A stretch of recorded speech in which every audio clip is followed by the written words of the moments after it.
c'est très naturellement que bien sûr j'ai demandé à Claude Allione, qui est là à ma droite, et à Marie Allione, que vous voyez là-bas, de venir me rejoindre et d'organiser avec moi cette table ronde. Vous savez, vous connaissez déjà Claude et Marie Allione parce qu'ils sont tous les deux à Espace Analytique. Ils travaillent depuis fort longtemps avec des enfants étiquetés autistes et questionnent les modes de fonctionnement des institutions qui reçoivent ces enfants. Outre leurs écrits, bien sûr, vous trouverez des témoignages de leur travail dans 2 très beaux films qui ont été tournés par un réalisateur épatant qui s'appelle Bernard Richard et qui, je crois, doit être là cet après-midi. Et vous trouverez d'ailleurs Les Enfants de la Rose Verte, qui est un film qui a été tourné dans l'hôpital de jour pour enfants que dirige Marie Allione, dans le Midi. Ils ont affronté les intempéries pour venir nous rejoindre. On ne sait pas s'ils vont pouvoir rentrer chez eux demain, mais enfin bon. C'est cet hôpital de jour qui est vraiment extrêmement formidable. Moi, j'ai été épatée par ce film. C'est un très beau film, vous verrez. Et on voit vraiment comment on peut travailler dans l'orientation analytique, dans un hôpital de jour avec des enfants autistes. Donc, si vous travaillez dans des institutions, achetez-le pour pouvoir le montrer. C'est un film qui donne le moral et qui donne envie de travailler. Chang l'a en vente sur les rayons de la bibliothèque. Là, vous pouvez le trouver. Il y a aussi un très beau film, mais qui, je crois, n'est pas ici, mais que vous pouvez vous procurer, qui s'appelle Solstice, les enfants de la parole, qui a aussi été tourné par Bernard Richard et qui parle de ce lieu que vous connaissez tous, qui est un lieu d'accueil pour enfants dont s'est très longtemps occupé Claude Allione, Solstice. Alors, à cette table ronde, nous sommes très heureux de pouvoir vous annoncer aujourd'hui que nous ont fait l'honneur et l'amitié de participer à ce débat de très éminents professeurs de médecine, psychanalystes pour la plupart, que vous connaissez sûrement déjà, parce que vous n'avez pas pu ne pas travailler à partir de leurs recherches, vous aussi. Alors, arrive, parce qu'il je viens de l'avoir au téléphone et il a été retardé, mais il arrive tout de suite, le professeur Arnold Munich, qui est professeur de génétique à l'université Paris 5, qui dirige l'unité de l'INSERM qui s'appelle Handicap génétique de l'enfant et le service de génétique de l'hôpital Necker Enfants Malades. Il est aussi au comité de direction de l'Institut Imagine à Necker pour la recherche et le soin dans le domaine des maladies génétiques. Il est membre de l'Académie des sciences et son travail sur l'autisme, vous le savez, est internationalement reconnu. Alors, on lui a demandé de venir nous retrouver aujourd'hui pour faire le point sur là où nous en étions exactement de la recherche. Le professeur Bernard Gols, qui est à côté de moi, qui est un habitué d'Espace, vous le connaissez déjà, et on le reçoit toujours avec beaucoup de plaisir et beaucoup d'intérêt pour ses apports et pour ses engagements extrêmement militants pour la psychanalyse d'enfants. Professeur de psychiatrie de l'enfant et de l'adolescent à l'université Paris 5, il dirige le service de pédopsychiatrie de l'hôpital Necker Enfants Malades, psychanalyste à l'Association psychanalytique de France. Il a aussi également beaucoup publié sur l'autisme. Le professeur Pierre de Lyon, qui est là-bas en bout de table, à côté de Marie, qui est professeur de psychiatrie à l'université Lille 2, qui est pédopsychiatre, chef de service au CHRU, psychanalyste. Pierre de Lyon a consacré une part importante de ses travaux à la question de l'autisme, vous le savez. Et il faut dire qu'il a, comme Bernard Gols, essuyé beaucoup de mauvais coups ces derniers temps, à la suite de ce qu'il avait pu dire de l'autisme ou publier. Le professeur Jacques Hockman, qui nous fait l'honneur d'être là ce soir, qui est à côté de Bernard, professeur émérite à l'université de Lyon 1, psychiatre, psychanalyste, ancien chef de service. Voilà, Jacques Hockman, vous n'avez pas pu éviter de lire ses travaux et je suis sûre qu'il vous aura tous beaucoup aidé si vous travaillez avec les enfants autistes. Alors Maud Manoni, comme vous le savez, Maud Manoni qui a fondé la maison, qui a fondé Espace Analytique et qui a aussi créé l'école expérimentale de Bonneuil, l'hôpital de jour d'orientation analytique, où nous recevons encore aujourd'hui près d'une soixantaine d'enfants. Maud Manoni posait déjà cette question de la ségrégation. Elle disait que les enfants étaient des êtres ségrégés à double titre quand ils n'allaient pas bien. Ségrégés déjà parce qu'ils étaient enfants et ségrégés aussi, une seconde fois, parce qu'ils étaient fous. Elle a toujours fait valoir la place de l'enfant sujet en insistant sur le rôle essentiel qui était aussi à donner à l'éducation dans les lieux d'accueil, mais tout en insistant sur cette éducation, elle a lutté contre une représentation de l'enfant qui serait celle de l'enfant handicapé que nous aurions juste à rééduquer ou à dresser. Que fait la science et que fait la société aujourd'hui de ces enfants-là? La société leur fait-elle une place en essayant de les entendre, mais vous voyez, de les entendre chacun comme des individus différents, ou décide-t-elle de les redresser en masse jusqu'à ce qu'ils correspondent exactement à ses propres critères? Est-ce de ce monde-là que nous voulons aujourd'hui? C'est une vraie question de société. Foucault le disait déjà. On juge une société à la façon dont elle traite ses fous. Et la question nous revient maintenant, plus présente que jamais, au moment de la mise en place du 3e plan autiste. Vous avez entendu l'autisme, vous avez entendu notre président de la République annoncer la mise en œuvre de ce plan. Alors les campagnes de presse, de plus en plus agressives, se multiplient, orchestrées par des associations de parents. Ces campagnes de presse vont jusqu'à parler de maltraitance et d'enfants en captivité. Par exemple, une qui passe sur Internet en ce moment et dans la presse, extrêmement violente, avec des photos d'enfants, vous avez le nom d'enfant et vous voyez marqué Alex, par exemple. Alex en captivité depuis 2563 jours, puisqu'il est suivi en pédopsychiatrie. Dénonçant la mainmise en France d'approches psychanalytiques appliquées par des pédopsychiatres. On voudrait donc mettre sur la touche, cette fois-ci, et dans le même sac, la pédopsychiatrie et la psychanalyse. Ensemble, toutes les deux au banc des accusés. La tendance qui se dessine, reprise par les instances gouvernementales, serait de sortir l'autisme du domaine du soin. Ça, c'est quelque chose quand même de très grave. Pour prendre un exemple récent, je voudrais juste vous citer quelques phrases du discours que vient de faire la secrétaire d'État chargée du handicap, Madame Ségolène Neuville. Si vous voulez pouvoir l'entendre en direct, vous trouverez le discours sur YouTube. Ségolène Neuville, c'était à Rennes le 29 septembre dernier. Vous voyez que c'est tout récent.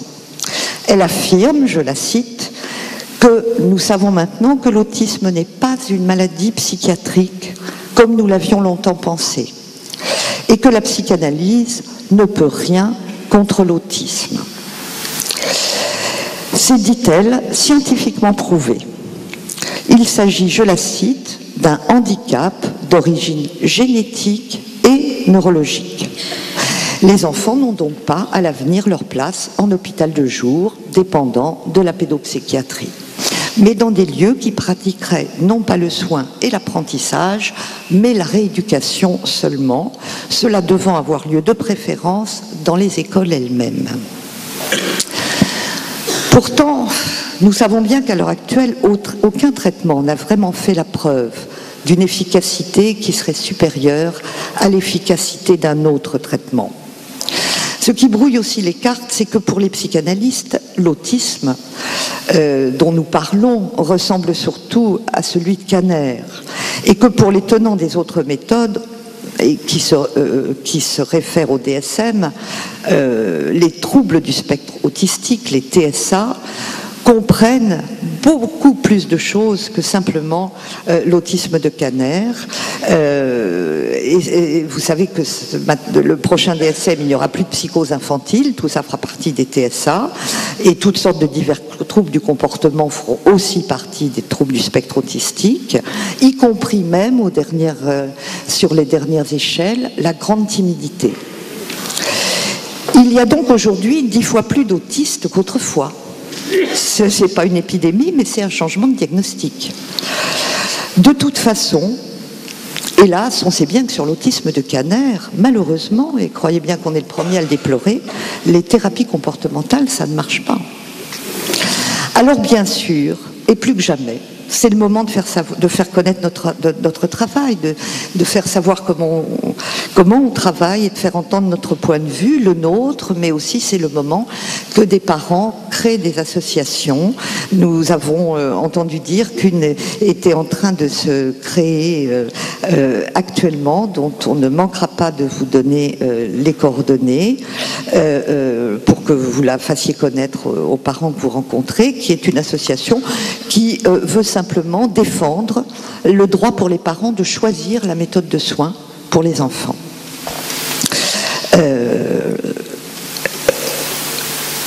Finalement, cette violence, parce que c'est les associations qui assiègent comme ça le gouvernement, sont des associations de parents extrêmement en colère, mais leur violence et leur agressivité n'est rien d'autre finalement, si on y réfléchit en miroir, que la violence qu'il aurait faite face au peu de solutions qui leur sont proposées dans notre monde actuel, face au peu de moyens, face au peu de place et aux possibilités réduites de prise en charge sur l'autisme.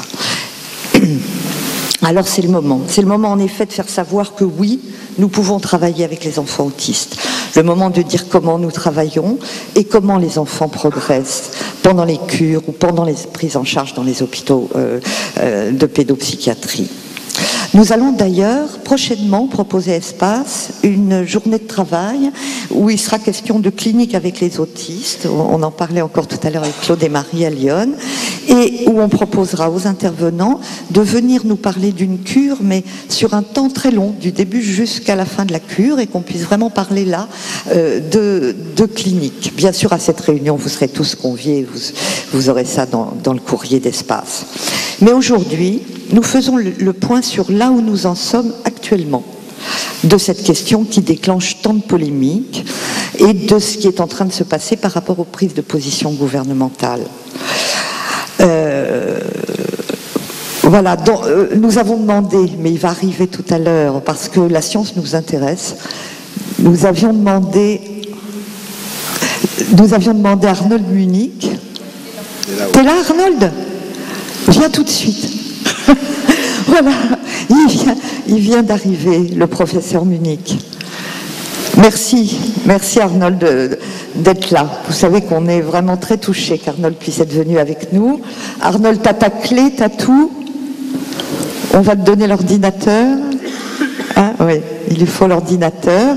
Et je pense que c'est bien, justement, que ce soit lui qui puisse ouvrir cette table ronde et qui nous dise exactement. C'est bien de demander à des vrais scientifiques, vous voyez, où on en est, et on va demander à Arnold ce qu'il peut nous dire aujourd'hui de la recherche sur l'autisme. On t'a bousculé, Arnold, hein, t'avais oublié entre-temps. Voilà. Bon, je passe tout de suite la parole à Arnold. Occuper un petit peu quelques instants. Ah, tu veux que j'occupe quelques instants? Non, je pense que c'est bien. Il faut que tu trouves... Attends, je vais demander au monsieur.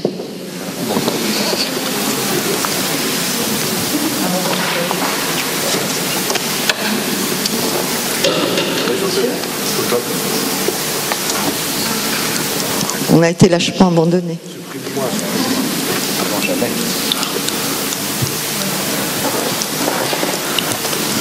Ce qu'il y a de bien avec les savants, c'est qu'ils savent faire marcher les ordinateurs aussi.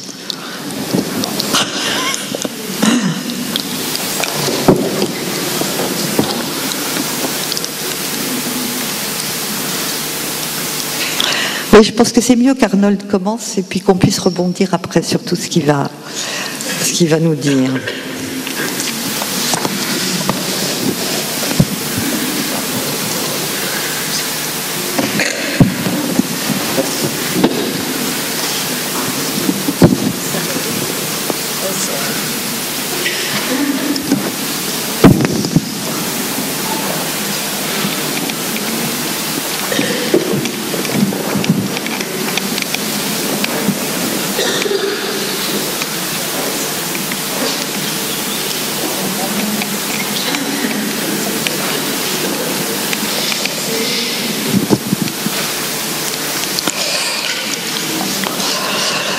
Alors en attendant, je peux vous dire que tout à l'heure, il n'y aura pas de pause cet après-midi, parce qu'on n'aura pas beaucoup de temps, mais que Richard Reichmann est psychiatre, psychanalyste, qu'il est ancien médecin directeur de la Verrière et directeur d'études à l'EHESS, et qui viendra nous parler en fin de journée de psychiatrie et de psychanalyse.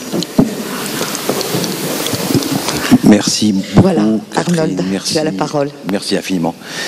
Écoutez, chers amis, je suis très très heureux de partager ces quelques moments avec vous. Comme l'a dit Catherine, je suis pédiatre à l'hôpital Necker-Enfants Malades. Je travaille avec beaucoup de collègues ici présents, dont Bernard Gols, qui est un collègue et un ami de très longue date. Et ce que je voudrais partager avec vous, c'est une expérience qui a commencé en 98, donc ça fait 15 ans. Avec mes collègues du service de génétique de l'hôpital des enfants malades, nous intervenons dans les institutions de l'élan retrouvé, qui sont des hôpitaux de jour et des IME qui prennent en charge les enfants qui appartiennent aux troubles du spectre autistique. Donc c'est un travail qui a été initié grâce à l'estime mutuelle qu'il y a entre les pédopsychiatres et les psychanalystes de mon service et mes collaborateurs pédiatres généticiens. Donc c'est un travail qui s'est construit dans le temps et qui repose sur une estime mutuelle sans laquelle rien n'est possible, évidemment. Donc on est très loin des postures idéologiques du passé qui n'ont plus rien de pertinent aujourd'hui. Donc, au plan pratique, vous mesuriez la différence avec nos usages hospitaliers habituels. Ce n'est pas les enfants qui viennent à nous, c'est nous qui allons à eux dans les institutions. Ça a lieu le samedi parce que c'est le moment où j'ai plus de temps libre. Et la démarche sur site consiste à aller voir donc les enfants, les familles ainsi que les équipes sur leur lieu, dans leur lieu de vie. Ça commence toujours par un assentiment, c'est-à-dire qu'il y a une information préalable des familles qui sont informées de la visite d'un pédiatre généticien. Donc évidemment il faut désamorcer, il faut préparer. C'est pas le loup qui rentre dans la bergerie, c'est un professionnel parmi d'autres qui vient pour faire le point sur l'état d'avancement du dossier. Donc il y a une préparation des équipes et des familles préalables. Et le jour où je rends visite à une institution, je commence par présenter collectivement le projet aux parents et aux enfants qui sont réunis. Donc après cette petite conférence inaugurale de 15-20 minutes, qui a pour but de rassurer, de leur expliquer qu'ils ne vont pas finir la consultation avec une pancarte autour du cou ou une stigmatisation, eh bien on commence la consultation qui, elle, est individuelle. Donc la réunion d'information est collective, et puis la consultation elle-même avec l'enfant et ses parents est individuelle dans le lieu de vie habituel de l'enfant. C'est une consultation pédiatrique où on examine l'enfant. On établit d'abord l'arbre généalogique, on établit l'histoire de la grossesse, l'histoire de la famille. On examine l'enfant, toujours en présence bien sûr d'un professionnel, jamais tout seul, et on planifie des explorations souvent différées, qui vont pas très loin. C'est prise de sang, analyse d'urine une fois, et chaque fois que c'est possible, une IRM cérébrale, sous sédation ou en ayant préparé l'enfant. Et beaucoup d'enfants, quand ils sont préparés à cet examen, s'y soumettent assez facilement. Et après cette consultation, on a une réunion de travail ou plusieurs réunions de travail avec les équipes, et on a une consultation de rendu, une restitution des résultats au bout de 6 mois. Voilà. Donc en gros, j'interviens dans pratiquement tous les IME et hôpitaux de jour d'enfants autistes de la région sud et ouest de Paris, très peu dans le nord. Je pense que ça appartient plus à des collègues comme ceux de Robert Debré ou de Trousseau que d'intervenir dans l'ouest, dans l'est et dans le nord. En ce qui nous concerne, on fait le sud et l'ouest parisien. Alors, je vous disais, je suis pédiatre. Quel est le questionnement que j'expose aux parents? J'essaye de répondre, et je leur dis que je vais essayer de répondre à 4 questions. Est-ce que l'enfant qui présente un trouble du spectre autistique a une forme isolée d'autisme, ou bien est-ce que ça appartient à un ensemble syndromique où l'autisme n'est qu'un élément symptomatique? Est-ce qu'il s'agit d'une histoire familiale ou d'une histoire sporadique? Est-ce que l'enfant a un déficit ou est-ce qu'il n'est pas déficitaire? Et enfin, est-ce que je suis devant un syndrome connu qu'il appartient de reconnaître? Voilà les 4 questions qu'on se pose. Je les expose collectivement, je les répète individuellement. Les parents, je pense, sont pas du tout stressés.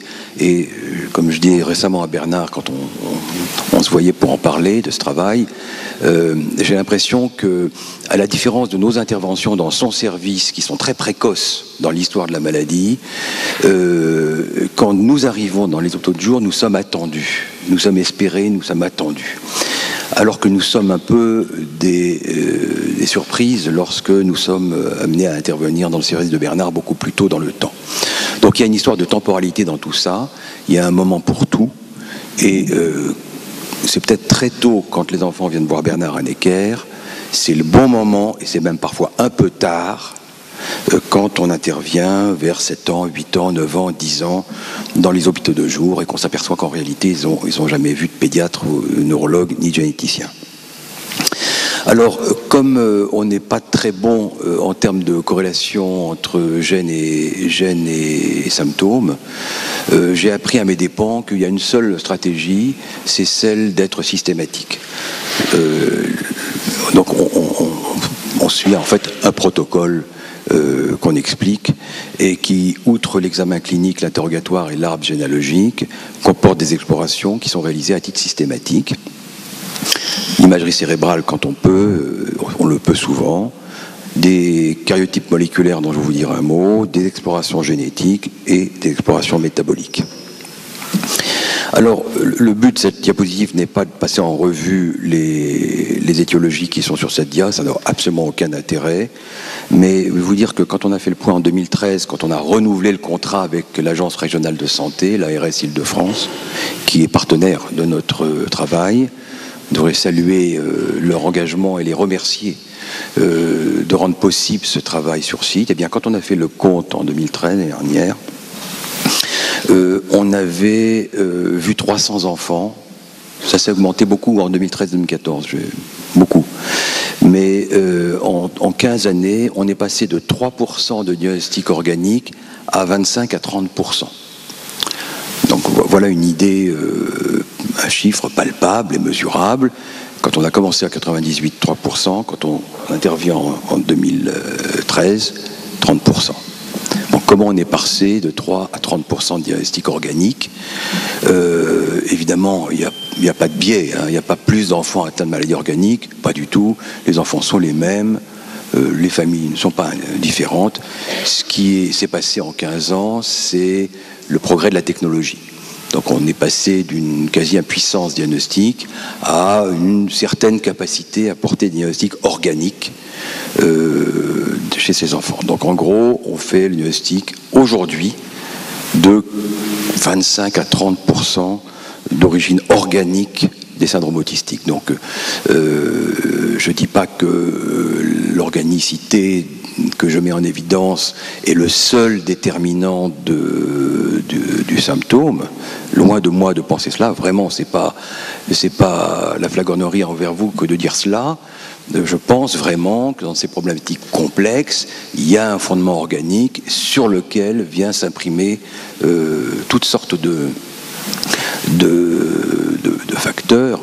Et je relisais justement l'introduction aux 3 essais sur la psychanalyse, sur la sexualité que m'avait donné Alain Vanier à lire, et j'observais, Alain me montrait lui-même que Freud, dans son introduction, ne prétend pas autre chose. Il dit, il y a, je crois, le constitutionnel et le dispositionnel, et il dit on peut intervenir sur le dispositionnel, ou on peut intervenir sur le constitutionnel. Donc, personne, nul, y compris les fondateurs, ne nie la réalité de cette dimension organique sur lequel vient s'imprimer toutes sortes d'autres facteurs et sur lequel, évidemment, on peut jouer bien plus que sur le constitutionnel. Donc, 30% de diagnostic, comment on arrive à 30% de diagnostic et comment on va aller de 30 à 50% dans les années qui viennent, dans les 18 mois à 2 ans qui viennent. C'est un petit peu le but de mon exposé, de vous dire où on en est aujourd'hui et où on va. Quand je dis demain, c'est vraiment demain, puisque les puces de reséquençage de gènes responsables de syndrome autistique sont maintenant pratiquement en routine dans les services hautement spécialisés. Et donc c'est une question uniquement de moyens, de bras et de financement pour que l'on passe très probablement de 25 ou 30 à 50% de diagnostic. Alors, c'est pas stigmatiser l'enfant que de dire que nous commençons par un examen clinique, nous faisons même des photos. C'est pas du voyeurisme morbide, pas du tout, c'est qu'on a besoin de travailler ensemble et que mes collègues et moi-même, surtout mes collègues d'ailleurs qui sont beaucoup plus doués que moi-même, on arrive parfois à reconnaître des entités sur l'examen du visage, sur l'examen des mains, sur l'examen des pieds. Donc ça étonne beaucoup souvent les professionnels dans les institutions, mais on examine les enfants des pieds à la tête.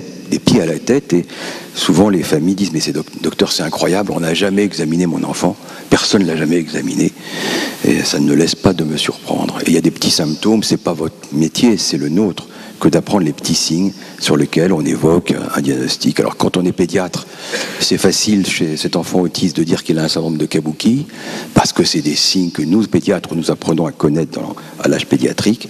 Mais évidemment, quand on arrive plus tard dans la vie, c'est beaucoup plus difficile chez le petit garçon à droite, parce qu'il est un peu plus âgé, et à mesure que les années passent, notre capacité à reconnaître les entités cliniques s'estompe parce que nous avons appris notre métier de pédiatre à l'âge pédiatrique évidemment, et après les modifications morphologiques font que on est moins à même que chez l'enfant à évoquer des diagnostics. Alors il y a un autre examen qui est très très utile dès à présent et encore plus dans l'avenir, c'est l'imagerie cérébrale, l'IRM de base mais aussi l'IRM spectro, et aussi l'électroencéphalogramme de sommeil, c'est très important. On a la chance d'avoir en la personne de Nathalie Bodart aux enfants malades, une chef de service de radiologie pédiatrique extrêmement motivée, très intéressée par l'imagerie cérébrale dans les troubles du spectre autistique. Elle est extrêmement engagée, elle a une équipe de recherche d'ailleurs qui est rattachée à notre IHU, et nous avons pu, dans le cadre de cette recherche sur l'imagerie cérébrale, acquérir, grâce au grand emprunt, dans le cadre de notre IHU Imagine, une IRM 3 Tesla de recherche. C'est-à-dire qu'aujourd'hui, on a la possibilité de faire plus que ne nous offraient jadis les IRM hospitalières, puisqu'on a une machine, une IRM 3T, dédiée à la recherche descriptive, anatomique, fonctionnelle, aux corrélations phénotype-génotype, et puis peut-être au suivi des essais cliniques dans l'avenir. Alors, très vite, je veux vous dire que c'est pas le but d'en parler ici, mais il y a 50% d'anomalies quand on fait des IRM aux enfants. Ne pensez pas que c'est un examen surhumain que de faire une IRM à un enfant autiste. D'abord, ils peuvent comprendre des choses. On les familiarise avec la machine lors de la journée de maintenance de l'IRM. Et une fois qu'ils sont familiarisés, ils subissent l'examen avec beaucoup plus de simplicité, de facilité. S'ils sont vraiment trop anxieux, on peut faire une petite sédation. C'est pas une anesthésie générale. On a des anesthésistes qui font cela. Donc on fait une courte sédation, le temps de faire l'imagerie cérébrale, anatomique et fonctionnelle, et puis le gamin qui est arrivé sur ses pieds repart sur ses pieds aussi. Donc il y a 3 ordres d'anomalies, sans qu'elles soient causales, ce sont des corrélations. Hein. Je ne suis pas en train de dire que ces anomalies sont causales, mais on observe avec une fréquence très importante des images anormales sur les IRM des enfants de la lignée autistique, des anomalies du lobe temporal, des anomalies de la substance blanche et une dilatation importante des espaces de Virchow. 50% d'anomalies, et loin de moi de dire qu'elles sont causales, ce sont des associations, elles ne sont pas forcément naturellement causales.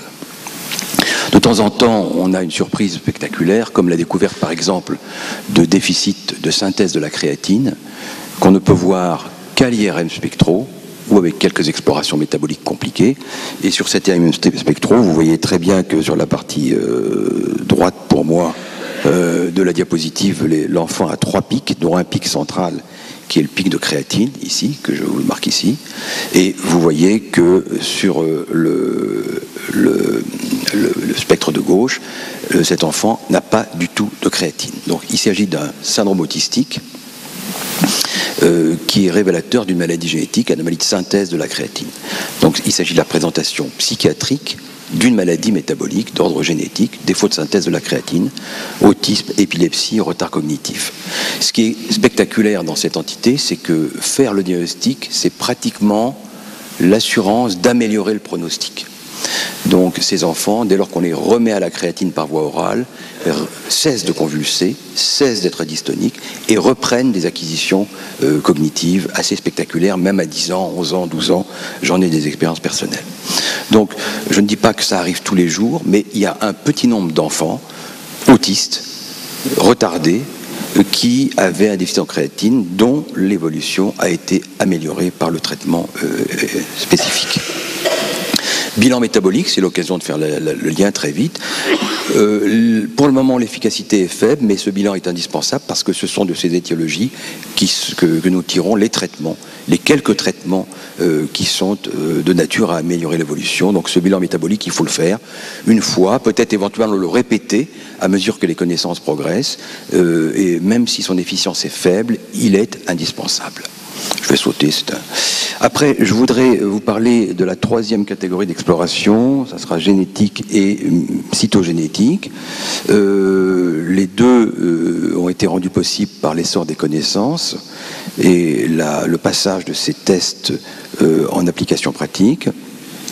Karyotype moléculaire et étude des mutations dans des gènes connus pour donner ces entités.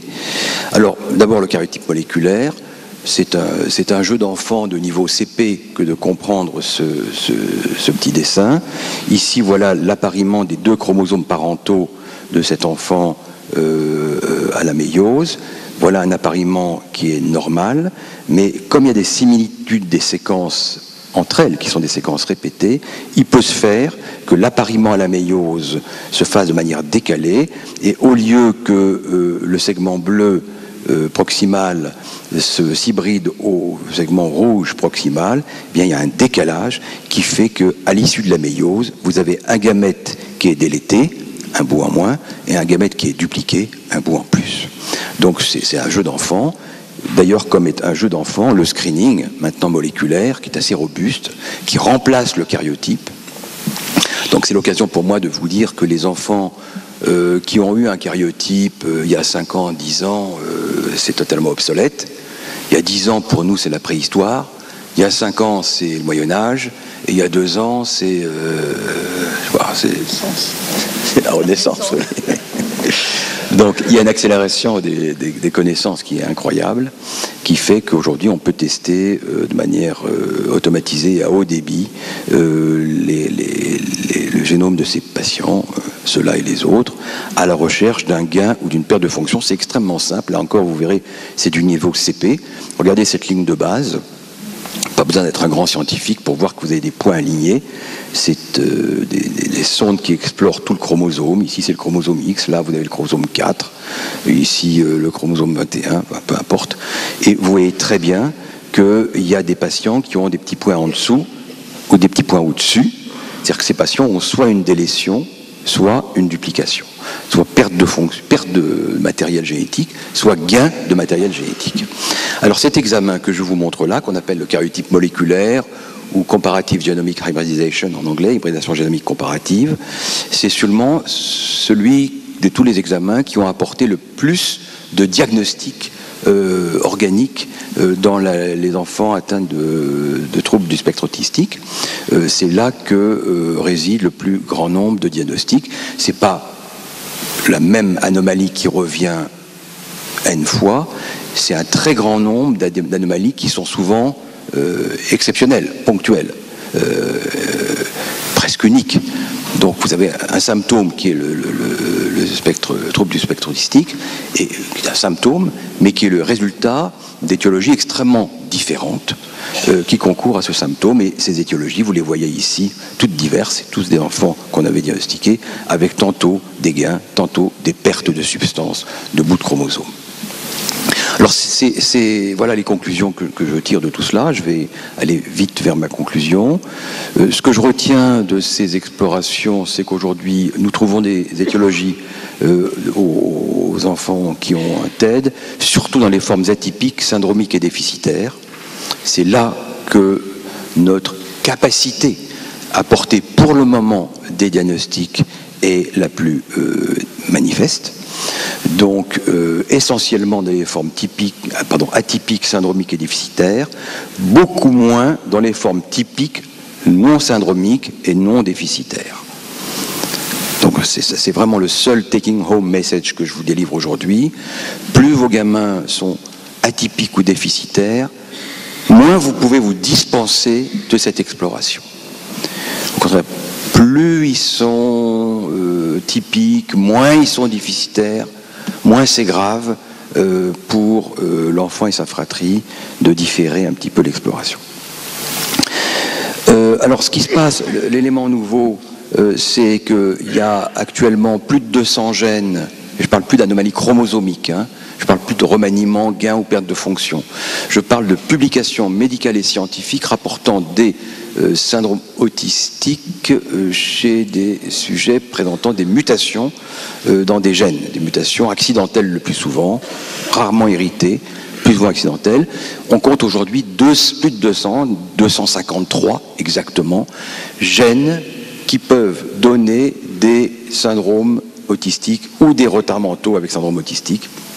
Donc il y a un nombre considérable d'informations dans la littérature scientifique et il n'est pas totalement déraisonnable de dire et de souhaiter que l'on prolonge notre exploration par l'étude désormais non plus seulement du karyotype moléculaire, non pas seulement de la recherche de l'X fragile, non pas seulement du bilan métabolique, mais également de ces mutations dans des gènes qui peuvent donner des syndromes autistiques. Alors, j'ai 3 dias de conclusion qui sont, je pense, importantes pour vous, comme elles le sont pour moi. C'est que de ces 15 années de travail et de collaboration qui comptent parmi les plus riches de mes expériences professionnelles, je dois le dire, ces 15 ans de collaboration avec les pédopsychiatres des institutions et des hôpitaux de jour, j'ai appris que l'autisme est un symptôme et pas une maladie. Qu'il n'y a pas un gène de l'autisme, mais il y a des mécanismes distincts qui concourent à l'autisme. Et qu'aujourd'hui, on porte dans les institutions que nous visitons, et quand on se donne la peine de mettre en œuvre les explorations disponibles, on arrive à un diagnostic organique ou à un élément d'organicité du symptôme, en tout cas, dans 25 à 30% des cas, surtout dans les formes syndromiques, atypiques et déficitaires. Mais tout ça, vous le voyez, ce sont 15 années de progrès technologique. Mais ce qui est devant nous est encore plus impressionnant que nos 15 dernières années. Ce qui est devant nous, c'est la capacité de tester plus de 200 gènes, 250 gènes, qui peuvent être responsables de ces symptômes. Et donc, notre capacité à porter des diagnostics évolue, va évoluer et évoluer déjà en fonction des moyens qu'on met en œuvre. Alors, c'est la raison pour laquelle je suis convaincu qu'il faut revoir ces enfants régulièrement. Donc, avoir vu un enfant il y a 5 ans, il y a 10 ans, c'est très bien. Mais si on n'a pas répondu à la question, c'est important de revoir l'enfant régulièrement, tous les 3, 4 ans, tous les 5 ans. Et je vous dis cela car aujourd'hui, on peut donc tester sans déranger l'enfant, sans déranger les familles, si on est tous d'accord pour poursuivre la recherche, on peut tester sur l'ADN conservé au laboratoire, non plus seulement les anomalies chromosomiques que je vous ai montrées, mais également les 250 gènes. Ça s'appelle le Next Generation Sequencing, où par des méthodes à haut débit encore, on va tester, on va séquencer les 250 gènes connus pour donner un trouble envahissant du développement déficitaire et non déficitaire. Donc c'est évidemment quelque chose qui fait froid dans le dos, parce que de notre capacité, évidemment, à mettre en œuvre ces techniques dépendra notre capacité à porter des diagnostics et à rassurer ou à orienter les prises en charge et à établir des corrélations entre ce que nous reconnaissons et ce que vous observez. Donc c'est un appel vraiment tout à fait sincère à la collaboration sur les entités que nous aurons reconnues, connues et reconnues. La deuxième conclusion, c'est que la maladie psychique doit faire l'objet d'exploration. Ça va sans dire, ça va encore mieux en le disant. Et ça me paraît d'autant plus nécessaire de le répéter que bien des enfants que je vois ont des dossiers médicaux vides. Ils n'ont jamais été explorés par personne. On les a vaccinés, ils sont passés à la PMI, des gens remarquables. Mais pour faire ce métier, il faut non seulement être un clinicien chevronné, mais il faut être aussi adossé sur une base arrière de plateau technique, avec un lien constant avec la recherche, qui est indispensable. Ça sera dans la discussion tout à l'heure, j'ai pas fini pour la... Je voudrais vous dire aussi, donc je pense que l'enfant y a droit. Il a droit à cela, et comme disait Hippocrate à propos de l'épilepsie, il n'y a pas de maladie sacrée. Sacré, en latin, sacer, ça veut dire à part. À part, on met à part. Au nom de quoi ces enfants seraient-ils exclus de l'accès aux connaissances d'aujourd'hui et aux soins? Donc il n'y a pas plus de maladies sacrées dans ce domaine qu'il n'y en avait pour Hippocrate avec l'épilepsie il y a 2 millénaires. Je voudrais vous dire aussi, et je vous demande de me croire, que lorsque nous portons un diagnostic d'organicité chez ces enfants, ce n'est jamais une stigmatisation. Ce n'est pas un coup d'arrêt au processus psychique, ni de l'enfant lui-même, ni de la famille, ni de la fratrie, ni de l'équipe. Au contraire, je ne résiste pas au recours à ce terme parce que c'est un mot que je ressens auprès des familles, c'est une délivrance. C'est une délivrance parce que c'est un cadeau de pouvoir donner à une maman ou à des parents la possibilité de penser ce qui s'est passé. Le penser PEN. De penser ce qui s'est passé. Donc c'est toujours un cadeau. Pas une seule fois, j'ai eu l'impression de faire du mal à des gens en leur disant, voilà, madame, j'ai regardé Thomas, on a fait des explorations, il a une mutation de Singapoine. Je pense à Singapoine parce que c'est un malade que Alain Vanier m'avait envoyé, ou c'est une mutation de Chang 3, ou tu te souviens le petit qu'on a eu. Mais donc chaque fois qu'on annonce cela, c'est une délivrance, parce qu'on donne la possibilité au sujet de penser, et dans bien des cas, c'est très fréquent, ce sont des accidents sans risque de récidive. Donc on rassure la jeune maman si elle veut d'autres enfants, la sœur si elle veut être rassurée pour ses prochains enfants. Donc pouvoir donner un nom, nommer le mal, c'est déjà un petit peu soigner la maladie. Et les seules occasions, pour vous dire toute la vérité, où j'ai eu l'impression d'avoir fait du mal à des gens, parce que je leur ai fait du mal, c'est quand j'apportais cette information trop tard par rapport à l'âge de la fertilité du couple. Et moi, je ne vois pas le temps passer. Vous savez, il y a le temps des enfants, il y a le temps des parents, il y a le temps des psychiatres, il y a le temps des généticiens, et puis il y a le temps biologique. Et quand j'arrive là, refuser en disant « Madame, machin, j'ai trouvé, votre môme a une délétion 1P36.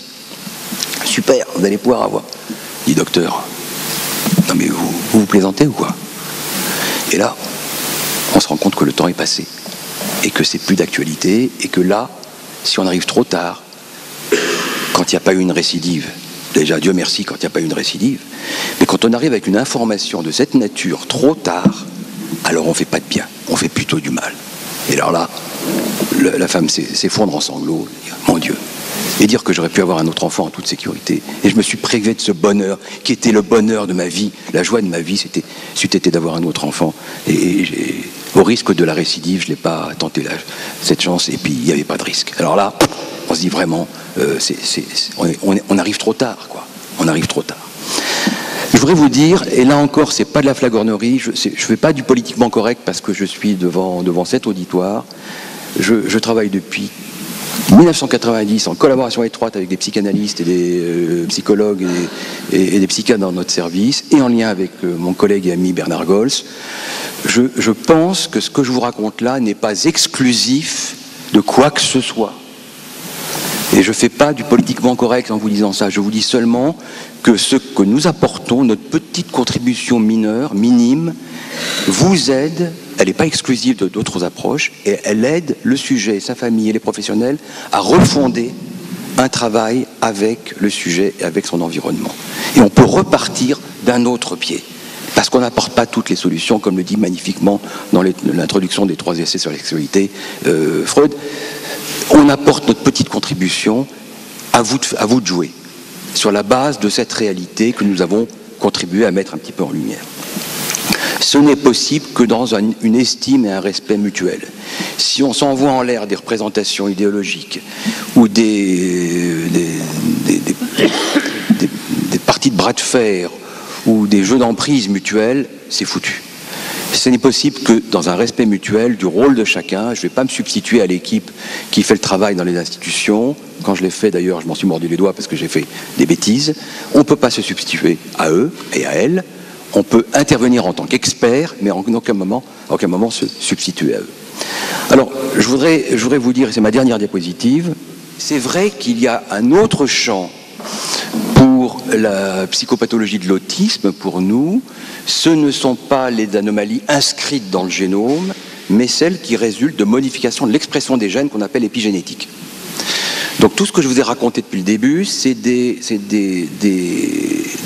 anomalies qui sont inscrites dans la structure primaire du génome. Mais le génome, c'est pas tout. Le génome, il s'exprime, il peut être ouvert ou fermé en fonction de l'environnement chromatinien qui peut s'ouvrir, se fermer. Donc, si un gène est altéré dans sa structure primaire, ou si ce gène est étouffé par la conformation chromatinienne, ça revient au même. D'où l'idée que l'on aboutit éventuellement à même symptômes ou ordre de symptômes selon qu'on a une anomalie inscrite dans le génome, dans la structure primaire des gènes, ou dans la modulation de l'expression de ces gènes.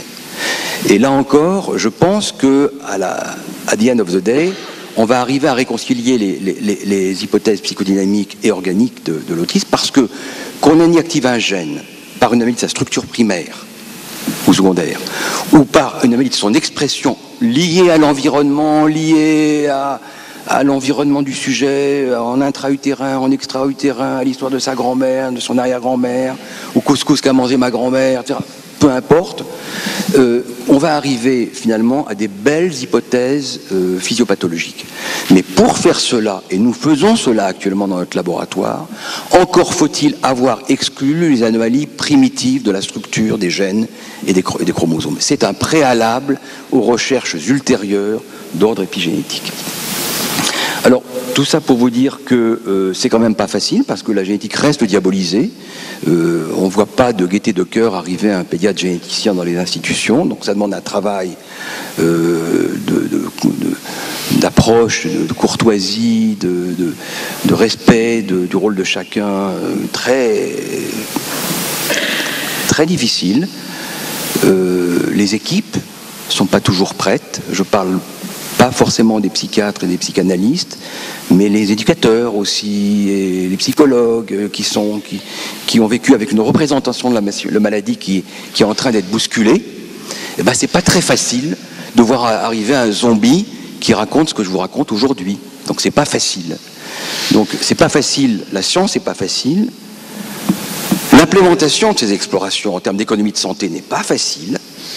Faire en sorte que tous les enfants qui le souhaitent, les familles qui le souhaitent, aient accès à ces explorations, c'est pas facile. Et c'est pas facile non plus de s'entendre dire que les représentations qu'on avait de ces maladies sont en train de changer. Et ce que je redoute le plus, et je vais en rester là, c'est que, comme c'est arrivé dans le passé, moins maintenant, la seule conclusion de certains hôpitaux de jour, c'est que quand on portait chez un enfant le diagnostic d'autisme organique, l'enfant était viré de l'hôpital de jour. C'est arrivé il n'y a pas si longtemps. Il était plus autiste, il était génétique, out. Ce qui fait que pas mal de familles venaient nous voir en catimini, si vous voulez. Alors, le fait que ce soit les les institutions elles-mêmes, les professionnels, les psychanalystes, qui fassent venir le professionnel, qui leur ouvrent les portes. Mais c'est magnifique. Et ces collègues-là, ces collègues psychologues, psychanalystes, et qui nous font venir, eh ben, ils sortent grandis aux yeux des familles, et ça ne leur retire rien, ça refonde leur pratique, ils en sortent véritablement renforcés dans la confiance que les familles leur portent. Merci beaucoup de votre attention.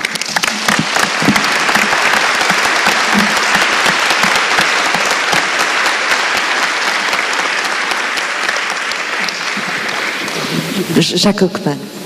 Oui, moi je crois qu'on peut que vous remercier de nous avoir rappelé que le diagnostic organique n'était pas une stigmatisation, que c'était pas, comme vous disiez, un coup d'arrêt au processus psychique, c'était au contraire une délivrance, et que ça exclut surtout pas les approches psychothérapiques. Et c'est très vrai que beaucoup de choses se sont passées qui ont fait que le diagnostic organique était considéré effectivement comme une tendance tendait à l'exclusion, puisque c'est organique, ça ne nous concerne plus. Et je crois que ça explique beaucoup d'évolutions, moi j'y reviendrai tout à l'heure, dans l'histoire de notre discipline et beaucoup de malentendus actuels. Mais je voulais vous poser une question quand même, c'est pour ça que j'ai demandé un peu la parole. Vous dites que vous êtes passé sur ces 300 enfants de 3% à 25 à 30% de diagnostic organique. Et vous attribuez tout ça au progrès de la technologie. Mais l'autre question quand même que je vais me poser, est-ce qu'il n'y a pas un autre facteur qui est le fait quand même qu'on a étendu considérablement le spectre des TSA et que du coup on a fait rentrer dans les TSA tous ces autismes syndromiques dont vous avez parlé, qui sont quand même ceux où vous trouvez le plus d'anomalies organiques. Est-ce que ce n'est pas un des facteurs aussi de cette augmentation de 3 à 30%? Je veux dire, la population sur laquelle vous faites votre pourcentage n'est plus aujourd'hui la même. Moi, je crois que vous avez tout à fait raison, mais je vois les patients qu'on nous demande de voir. C'est pas moi qui fais le mien, je vais dans ces institutions où il y a probablement pas, et loin s'en faut, que des enfants autistes typiques. C'est un lieu de vie pour beaucoup d'autres enfants, et parfois pas autistes du tout d'ailleurs. Il y a un certain nombre d'endroits, d'autres jours, on a enfants qui probablement ne seraient pas des autistes au sens du DSM-4. Cela dit, encore une fois, ce qui est en train de se profiler, c'est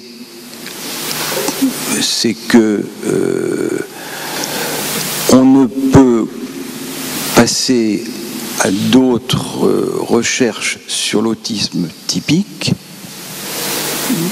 en particulier les recherches épigénétiques sur l'autisme, ne peuvent être initiées par les collègues chercheurs que lorsque on a assurément mis en œuvre tout ce que je vous ai raconté et qui permet de repartir sur des bases solides. Par exemple, je vous donne juste un exemple très bref. Il y a un groupe avec lequel Bernard Goll travaille, qui est le groupe de recherche de Laurence Collot, qui travaille sur la signature épigénétique de l'autisme. Mais elle n'inclut dans cette recherche très compliquée, moléculaire extrêmement compliquée, sur des cellules satellites neuronales qui sont prélevées dans le cavum, parce qu'elles sont les plus proches du système nerveux central. Il y a quelques cellules neuronales qu'on trouve dans le cavum sur lesquelles on peut faire des études très pointues d'expression de gènes. Mais elle ne trouve de cette signature si particulière qu'elle va rapporter prochainement des enfants autistes typiques, avec une anomalie d'expression de certains petits RNA, elle ne le trouve que chez des enfants qui n'ont pas par ailleurs d'anomalies dans la structure primaire des gènes. Donc c'est des analyses d'expression qui sont menées uniquement lorsqu'on a apuré les cohortes de tout ce qui devait être fait et avait par trop tardé à être fait. Donc pour motiver, en un mot, pour faire démarrer cette recherche sur l'autisme typique, il faut avoir fait l'inventaire de ce qui parasitait un petit peu les explorations et les rendait caduques. Merci beaucoup, merci beaucoup. Arnold, je passe tout de suite la parole au professeur Bernard Goll parce que, évidemment, c'est tellement passionnant qu'on prend du temps.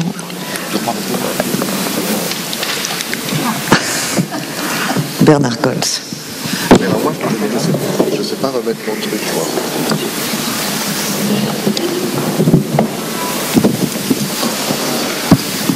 Et Arnaud.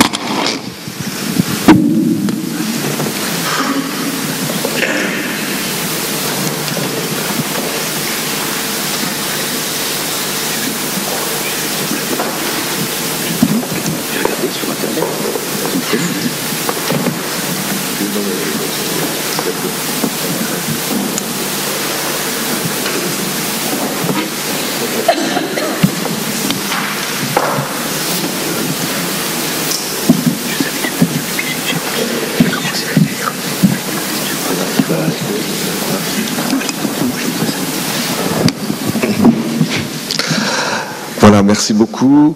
Catherine, ça me fait vraiment très très plaisir d'intervenir dans cette table ronde, en plus avec des collègues et amis dont j'admire profondément l'expérience et la profondeur de la pensée, et puis d'intervenir après Arnold aussi, bon, avec qui on travaille depuis longtemps et qui à sa manière, nous a bien montré quand même que chacun a sa pierre à apporter à l'édifice.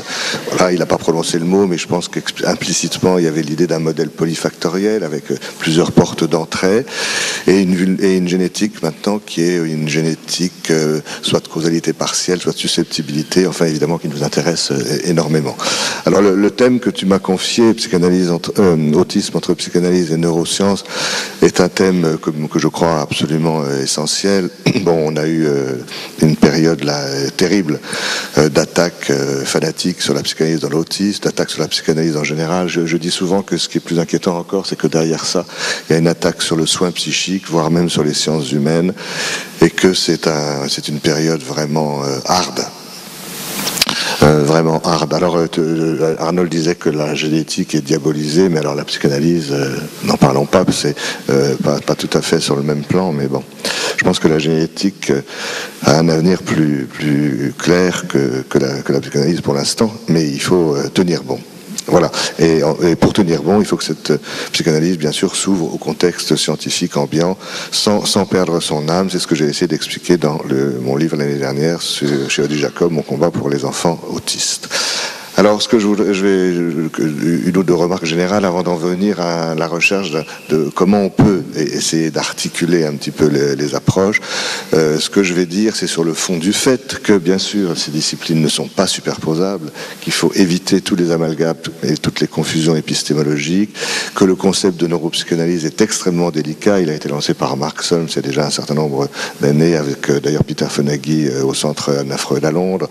En fait, ce qu'on peut espérer entre neurosciences et psychanalyse, c'est une curiosité mutuelle pour pouvoir s'entre-informer, s'entre-interroger.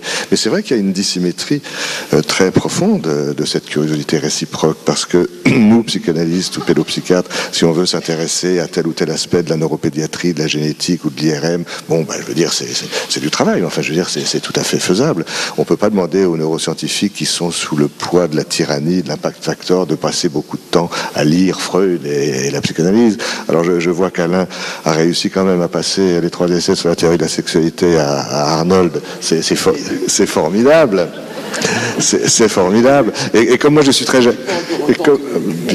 comme je suis très jaloux, je vais passer un livre à Arnold, un autre livre de Freud, un petit peu plus récent, 1926, Inhibition, symptômes et angoisse, où là Freud a eu des intuitions qui nous intéressent énormément sur la néoténie humaine et donc la place très importante de l'épigénèse, puisque le bébé humain, nouveau-né, même à terme, a son cerveau très inachevé, beaucoup plus que dans d'autres espèces, et qu'il va construire pendant les 3/4 de son cerveau à l'air libre après la sortie du corps maternel, dans un environnement spécifique et différent pour chaque enfant, et donc évidemment l'avenir de l'épigénèse est tout à fait important. 1926, je te l'apporterai. Alors, voilà, mais il y a une dissymétrie évidemment dans la possibilité de s'informer sur les avancées, les réflexions des autres. En tout cas, il me semble que quand on essaie de réfléchir aux articulations possibles entre une approche psychanalytique et l'approche neuroscientifique, il faut le faire plus peut-être dans l'esprit d'un complémentarisme tel que Georges Devreux l'avait dessiné, et plutôt qu'une intégration au sens strict, parce que sinon on est dans les confusions. Alors l'autisme est effectivement un paradigme aujourd'hui très emblématique pour réfléchir à l'interface entre psychanalyse et neurosciences. Moi, je pense qu'il faut le faire dans une perspective transdisciplinaire. Alors, je fais une différence entre multi- ou pluridisciplinarité qui n'amène qu'une juxtaposition des savoirs en mosaïque, mais où on ne se parle pas, à une interdisciplinarité où, au contraire, on a un début de synergie, mais surtout une transdisciplinarité où on doit rechercher la dialectique aux interfaces. C'est évidemment le plus difficile, mais c'est aussi le plus passionnant. Alors, ce qui peut, aujourd'hui, j'ai pris un exemple parmi d'autres, mais enfin, je voulais me centrer un peu sur la question de l'intersubjectivité. Ce qui, comme point de rencontre possible entre les réflexions des uns et les réflexions des autres. En termes l'autisme apparaît aujourd'hui, je crois, pour tout le monde, comme la forme la plus grave de l'échec de l'accès à l'intersubjectivité. C'est une proposition qui a le mérite d'être un peu consensuelle, pas au sens mou du terme, mais enfin acceptable, disons, par tout le monde. L'intersubjectivité, c'est l'ensemble des processus et des mécanismes qui vont permettre à un enfant, à un bébé d'abord, à un enfant ensuite, de ressentir, au bout d'un certain temps, selon les modèles, selon les enfants, de ressentir, d'éprouver, de vivre très profondément le fait que soi et l'autre ça fait deux, que soi existe, que l'autre existe, et qu'entre soi et l'autre il y a un écart intersubjectif qui va être comblé progressivement par les liens primitifs, par les interactions, et puis un jour par le langage et tous nos modes de communication. Ce sur quoi j'insiste, parce que j'en ai besoin pour la suite, c'est que l'accès à l'intersubjectivité, c'est pas seulement le creusement de cet écart intersubjectif, c'est en même temps, et c'est ça qui est difficile, on dit que l'autisme c'est l'effroi, mais le développement normal c'est le miracle. Pourquoi 99% des enfants arrivent simultanément à creuser cet écart intersubjectif, à ressentir que soi et l'autre ça fait deux, qu'entre soi et l'autre il y a un espace, un écart à combler par la parole de la communication un jour, et en même temps à tisser des liens primitifs qui préparent l'accès au langage. Pour les étudiants, un écart, je prends souvent pour aller vite l'exemple d'une araignée au plafond. En plus, ça rappelle l'expression de la folie. Avoir une araignée au plafond. Quand une araignée au plafond veut descendre par terre, elle ne se jette pas par terre. Elle tisse des fils, elle descend. Quand elle est arrivée par terre, certes, elle est séparée du plafond qu'elle a quitté dans son écartement, mais elle reste reliée au plafond qu'elle a quitté. Elle peut même remonter tout le long des fils qu'elle a elle-même sécrétés, si elle a besoin ou si elle a envie. Je ne sais pas faire la différence entre les besoins et les envies des araignées. Toujours est-il que mon exemple ne vaut que ce qu'il vaut, parce que dans l'histoire, le plafond ne fait rien. Tandis qu'entre bébé et adulte, c'est ensemble qu'il y a un co-creusement de cet écart intersubjectif et un co-tissage des liens. Et parmi tous les liens, c'est tout ce que la psychologie du développement précoce, la psychiatrie du bébé, la psychopathologie périnatale nous ont appris depuis 20 à 30 ans. C'est-à-dire que dans le désordre, ces liens primitifs, qui doivent tous réussir pour qu'un jour le langage arrive, eh bien dans ces liens primitifs, en vrac, on peut mettre l'attachement, l'accordage affectif, l'empathie et le fonctionnement des neurones miroirs, les processus d'imitation, le dialogue tonique et tonico-émotionnel d'Ajoria-Guerra, Vallon, etc. Et même dans notre langage à nous, les identifications projectives normales. Mais encore une fois, il faut à la fois creuser cet écart pour que l'enfant puisse ressentir l'autre comme à l'extérieur de lui, et en même temps tisser des liens pour rester en relation préverbal d'abord, verbal ensuite, avec cet autre qui se constitue. Rien que ça nous donne deux formes d'autisme très différentes dans la clinique. C'est-à-dire que les enfants qui n'ont même pas creusé l'écart intersubjectif, ils font vivre à l'autre quelque chose d'épouvantable. C'est-à-dire un contre-transfert qui est un affront narcissique majeur, parce que l'autre est dénié dans son existence, c'est un affront narcissique. Le parent d'abord et les professionnels ensuite, face à des enfants qui n'ont même pas creusé cet écart intersubjectif, c'est l'autisme de Kanner dans sa forme la plus dure, eh bien ils se sentent exclus, déniés, un déni d'existence. C'est terrible en politique, mais c'est terrible dans l'ontogénèse aussi, avec des risques même de violence et de souffrance incroyables. D'autres enfants, ou les mêmes avec un petit temps d'évolution, creusent l'écart, mais ne tissent pas correctement les liens, les fils de l'araignée préverbaux qui doivent accompagner ce creusement de l'écart. Et en phase 2, on n'a pas le même vécu contre-transférentiel. C'est un vécu un peu paradoxal, proche de celui que certains enfants carencés ou dépressifs nous font vivre. On verra tout à l'heure les interfaces possibles. On sent que l'enfant est loin. Dans les équipes, on dit mais il est loin. Mais il nous reconnaît. Il sait qu'on existe et il nous donne envie d'aller le chercher là où il est. C'est pas un contre-transfert d'exclusion. C'est un contre-transfert plutôt. C'est d'une souffrance d'appel. Alors aujourd'hui, l'intersubjectivité qui se joue bien sûr dans l'interpersonnel. Je le dis parce que comme on est ici dans un milieu de psychanalystes, je ne parle pas encore, je le ferai tout à l'heure, de la subjectivation. L'intersubjectivité se joue dans l'interpersonnel. C'est d'ailleurs pourquoi on peut trouver un point de discussion avec nos collègues neuroscientifiques. On a plusieurs modèles, je ne vais pas les détailler. Autrefois, à l'époque de Spitz ou de Mahler, qui tablaient sur une indifférenciation initiale absolue, eh bien l'intersubjectivité, c'était pas un mot qui existait à l'époque, mais s'ils avaient parlé d'intersubjectivité, ils auraient parlé d'intersubjectivité secondairement acquise. Aujourd'hui, depuis tout ce qu'on sait sur les compétences précoces du bébé, on a des modèles qui se sont développés d'une intersubjectivité primaire. Les deux grands noms, ce sont bien sûr Daniel Stern et Colvin Trevarten, qui pensent à leur manière, au fond, que le bébé, tout de suite, il a des capacités de mémoire, des capacités de représentation, des capacités d'agentivité, et peut-être parmi toutes ces compétences, tout de suite, la capacité, l'aptitude de savoir qu'il n'est pas tout à lui tout seul, mais que quelque chose d'autre existe à l'extérieur. Intersubjectivité dite primaire. Au passage, d'ailleurs, et ici c'est intéressant de le dire, à leur manière et par un détour, Stern comme Trevarten renouent avec quelque chose du schéma de Mélanie Klein, qui tablait aussi sur un moi et une relation d'objet extrêmement précoce. Voilà, et quand on a deux modèles aussi opposés, intersubjectivité secondaire ou primaire, on est toujours tenté de chercher un modèle, non pas intermédiaire ou consensuel, encore une fois ça sert à rien, mais plutôt plus dialectique, et donc notamment, mais on n'est pas les seuls, dans notre programme de recherche sur le langage de l'enfant, sur les précurseurs en première année de vie des troubles de la communication ultérieure, générale et langagière, dans le programme de recherche qu'on appelle PIL, on utilise un autre modèle qui n'est ni l'intersubjectivité primaire donnée d'emblée, ni l'intersubjectivité secondaire tardivement acquise, mais une intersubjectivité qui ne part pas de rien. D'ailleurs, épistémologiquement parlant, penser la séparation à partir de rien, c'est difficile, parce que la séparation peut-être n'est possible que là où il y a déjà du séparable quand même.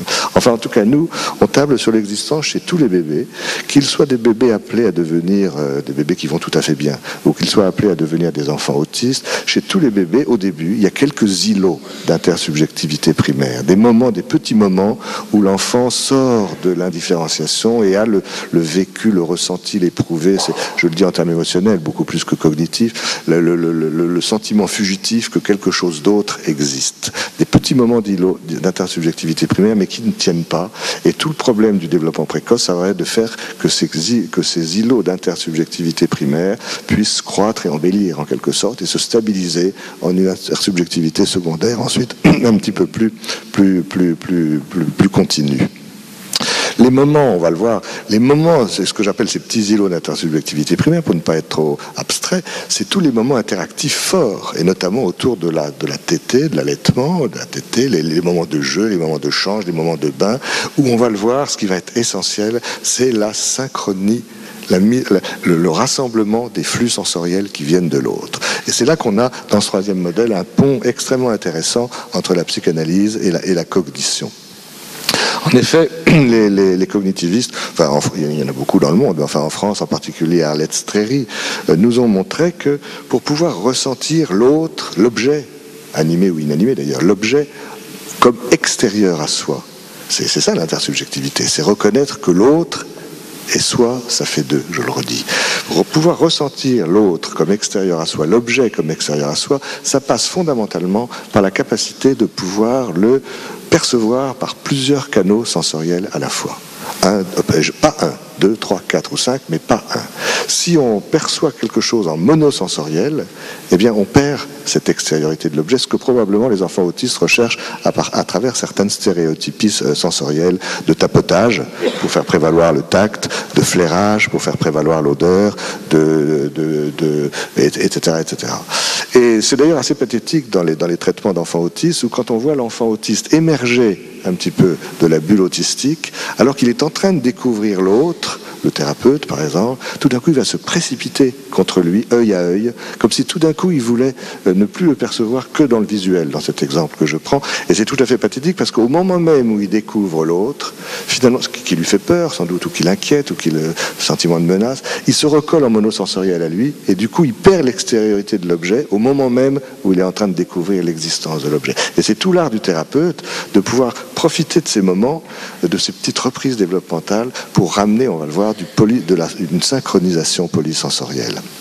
Alors pourquoi je dis que ça fait un pont formidable entre la psychanalyse et les neurosciences et la cognition?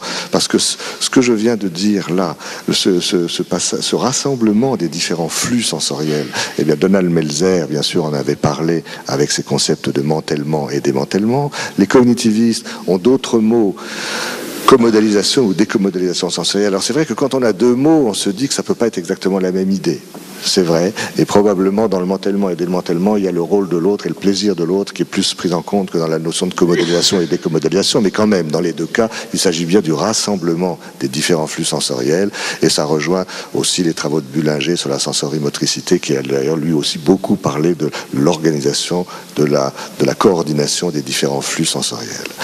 Et bien sûr, cette possibilité, ou dans certains cas, cette difficulté de synchronisation polysensorielle, qui menace, je le redis, absolument la question de l'extériorité de l'objet. Sans synchronisation polysensorielle, sans rassemblement des flux sensoriels, ça n'est pas possible de ressentir l'autre comme un autre. Donc c'est pas la peine, c'est impossible pour l'enfant d'y penser, et c'est impossible pour l'enfant de parler à l'autre tant que l'autre n'est pas un autre suffisamment stabilisé. Probablement cette difficulté de synchronisation, dans certains cas, dépend de l'enfant, bien sûr, de difficultés intrinsèques, peut aussi dépendre du fonctionnement des adultes qui prennent soin de lui en fonction de leur dynamique fantasmatique inconsciente. C'est là que se rejoignent quand même nos approches et de la place de l'enfant dans le monde interne de l'adulte. Un dernier mot sur cette question, parce que je la crois vraiment très centrale en ce moment dans tous les travaux qui essaient de s'approcher d'une psychopathologie de l'autisme, quelles que soient les découvertes neuroscientifiques, il va rester une psychopathologie de l'autisme. Pour aller vite, je vais prendre un raisonnement de chef d'orchestre, mais pour pouvoir rassembler des flux sensoriels et donc percevoir l'autre comme extérieur. Encore faut-il que ces flux sensoriels, toute la perception est toujours une question de flux, il n'y a pas de perception ponctuelle. Encore faut-il que ces flux soient mis en rythme à peu près compatible, sinon on aurait une espèce de cacophonie sensorielle. On sait d'ailleurs que ça existe. Il y a déjà très longtemps, Gilbert Lelor avait travaillé beaucoup sur la difficulté de couplage des stimuli auditifs et visuels chez les enfants. Il le faisait à Tours. Tout le monde s'était moqué de lui à l'époque, mais en fait c'était très important. Et aujourd'hui, d'une autre manière, Laurent Motron le reprend en montrant les difficultés de couplage des stimuli auditifs et visuels, c'est-à-dire des sensorialités distales. En tout cas, pour pouvoir mettre en rythme à peu près synchrone des flux sensoriels différents, on a 5 sens plus la proprioception, eh bien il faut sans doute les segmenter. Enfin, ou en tout cas les faire varier de manière synchrone. Et le mantèlement ou le démantèlement ou la décommodalisation, c'est un mécanisme intersensoriel. La segmentation, j'ai pas trouvé de meilleur mot pour l'instant, c'est un mécanisme intrasensoriel. Et on sait aujourd'hui que cette segmentation se fait à différents niveaux. Alors elle se fait d'abord au niveau central. Et ça, c'est le deuxième livre que je vais donner à Arnold. Entre 1905 et 1926, il y a 1911, le livre de Freud sur les processus primaires, secondaires et les phénomènes d'attention, dont il dit déjà ce sont des phénomènes périodiques. Et là, ça rejoint tout à fait le fonctionnement rythmique de la substance réticulée du tronc cérébral. On a une segmentation des flux sensoriels qui peut se faire au niveau plus périphérique, notamment au niveau des sphincters sensoriels, les yeux. Les enfants autistes ou gravement carencés se cognent les yeux, comme ça, ou ont des problèmes avec le clignement des paupières. Ceux qui ont lu le livre de Temple Grandin, c'est très pathétique quand elle dit, quand elle est sortie de l'autisme, il a fallu qu'elle apprenne à cligner des yeux, alors que c'est si naturel chez tout le monde. Segmentation donc centrale ou périphérique, et aussi une segmentation interactive. Ça, c'est là que c'est bien sûr intéressant aussi du point de vue de l'épigénèse. Et assez récemment, il y a eu un article très intéressant de Friemel et Strand-Wong sur l'exploration de l'environnement, l'exploration visuelle de l'environnement en fonction de la qualité, sans jugement de valeur bien entendu, mais de la qualité des interactions. Voilà, donc ces difficultés de couplage sont très centrales chez les enfants autistes et elles nous intéressent les uns comme les autres, aussi bien les psychanalystes que les neuroscientifiques et les cognitivistes et les neuropédiatres. Il y a quelque chose d'un point central là. Si l'enfant n'arrive pas à synchroniser ces différents flux sensoriels, il ne va pas pouvoir ressentir l'objet comme extérieur à lui. Je ne dis pas que c'est la cause de l'autisme, mais c'est sans doute un maillon psychopathologique extrêmement important.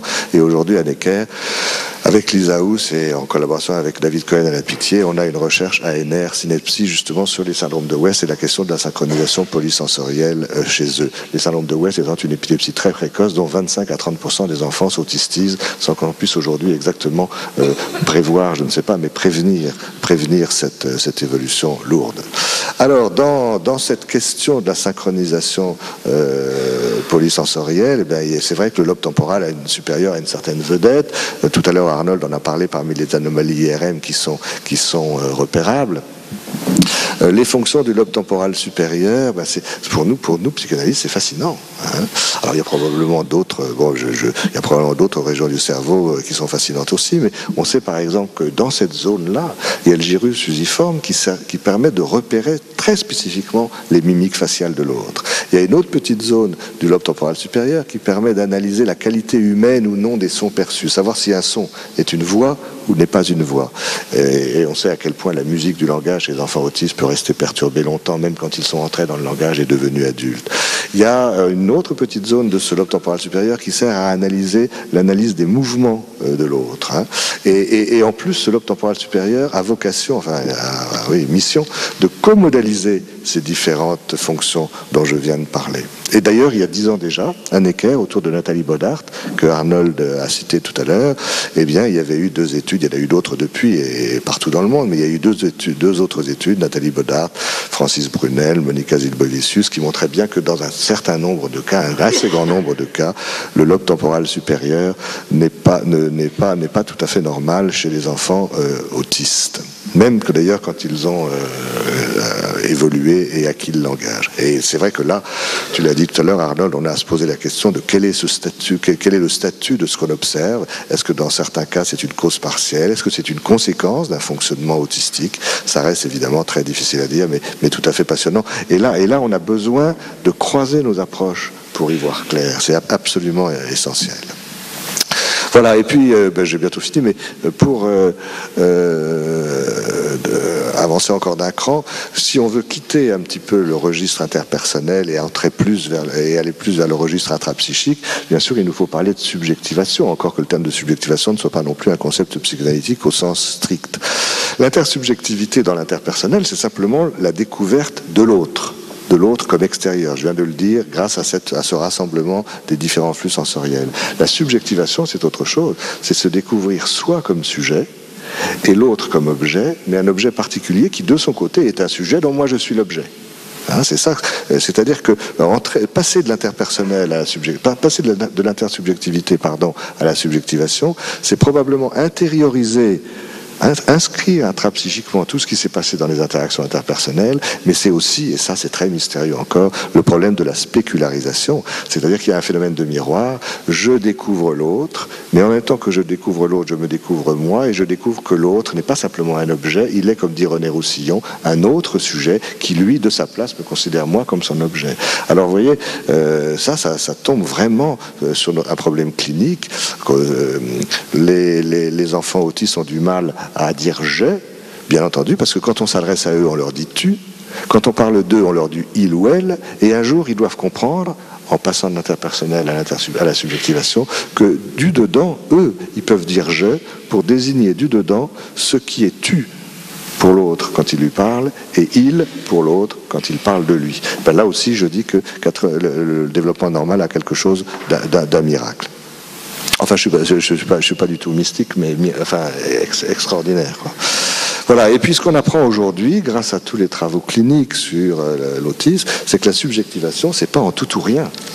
On avait coutume de penser que quand l'enfant atteint le « je », subjectivation grammaticale, alors il se sent exister comme une personne à part entière et distincte de l'autre. C'est vrai que c'est souvent le cas, mais probablement il peut y avoir des découplages de certaines facettes de la subjectivation qu'on doit vraiment travailler. La subjectivation grammaticale, c'est une chose, se sentir un sujet sans même parler, c'est une subjectivation, je ne sais pas comment l'appeler, d'ailleurs plus phénoménologique, et que probablement si le syndrome d'Asperger existe, ce qui reste à prouver, mais enfin s'il existe, c'est probablement un découplage entre la subjectivation grammaticale qui est à peu près réussie chez eux et la subjectivation phénoménologique qui ne l'est pas. Voilà, alors c'est vrai que pour l'instant, enfin, sauf si Arnold me dément, on n'a pas de modèle animal de l'autisme au sens strict, parce qu'il nous semble bien que la potentialité autistique est tout de même la rançon du langage et du symbolique. Et enfin, pour terminer, puisque là aussi Arnold a parlé de la génétique au regard des causes, je voulais dire un petit mot sur la psychanalyse au regard des causes. Je crois de plus en plus... Alors je me sens alors vraiment... tous les jours qui passent, de plus en plus pédopsychiatre et de plus en plus psychanalyste. Mais de plus en plus aussi, je pense que la psychanalyse n'est pas bien placée pour parler des causes premières. C'est pas une science explicative. On n'est pas là quand les choses se passent. On n'en parle que dans l'après-coup, longtemps après ou pas trop longtemps après. En revanche, la psychanalyse est spécifique, épistémologiquement bien placée pour parler des significations secondaires après coup que prennent certains dysfonctionnements. C'est une science narrative. On a tout intérêt à se battre. On a une légitimité scientifique, mais pas au niveau des sciences pures et dures, comme on dit. Quand on dit sciences pures et dures, là d'ailleurs, je le dis à Arnold, on a toujours l'impression quand les gens nous disent les sciences pures et dures, c'est que les sciences humaines seraient par essence impures et molles. Ça, c'est pas possible. Hein. C'est pas possible d'accepter ça. Les sciences humaines ne sont ni plus impures ni plus molles que les autres. Elles ni même moins fondamentales ou fondatrices. Simplement, elles sont épistémologiquement différentes. La psychanalyse, moi, me semble faire partie des sciences narratives. Mais bien entendu, ces significations secondaires qui sont prises après coup pour un enfant ou pour les personnes qui s'en occupent peuvent prendre un statut de cause seconde. Et c'est là que ça se complique. Et il faudrait remonter bien avant 1926, bien avant 1911 et bien avant 1905 jusqu'à Aristote pour essayer de repenser cette question des causes. En tout cas, je voulais faire aujourd'hui un plaidoyer pour une épistémologie narrative de la psychanalyse, mais qui peut tout à fait venir se croiser avec les avancées actuelles, spectaculaires des neurosciences. Je vous remercie beaucoup de votre attention.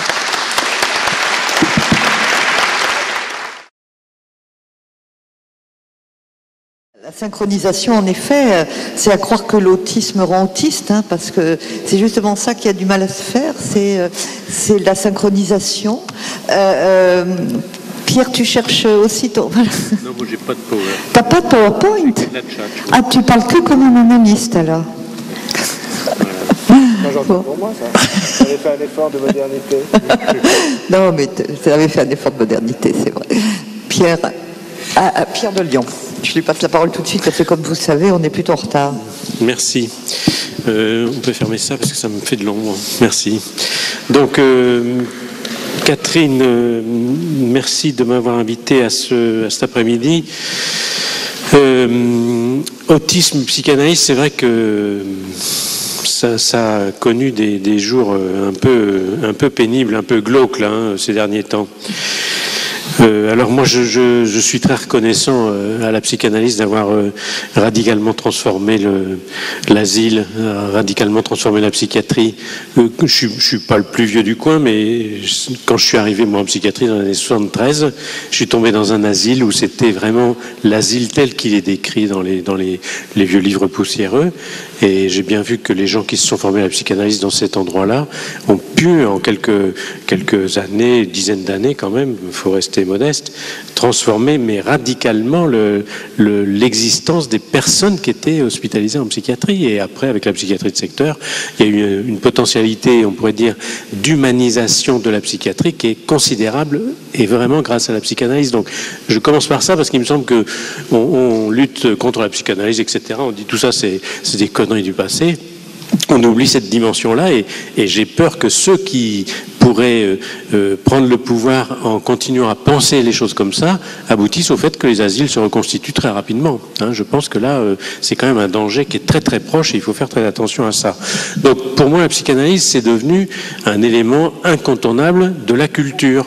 La culture qui permet que les gens parlent entre eux, que l'intersubjectivité puisse s'élaborer, y compris dans sa troisième étape du développement de l'enfant. Et je crois que c'est très important de la remettre dans ce niveau-là.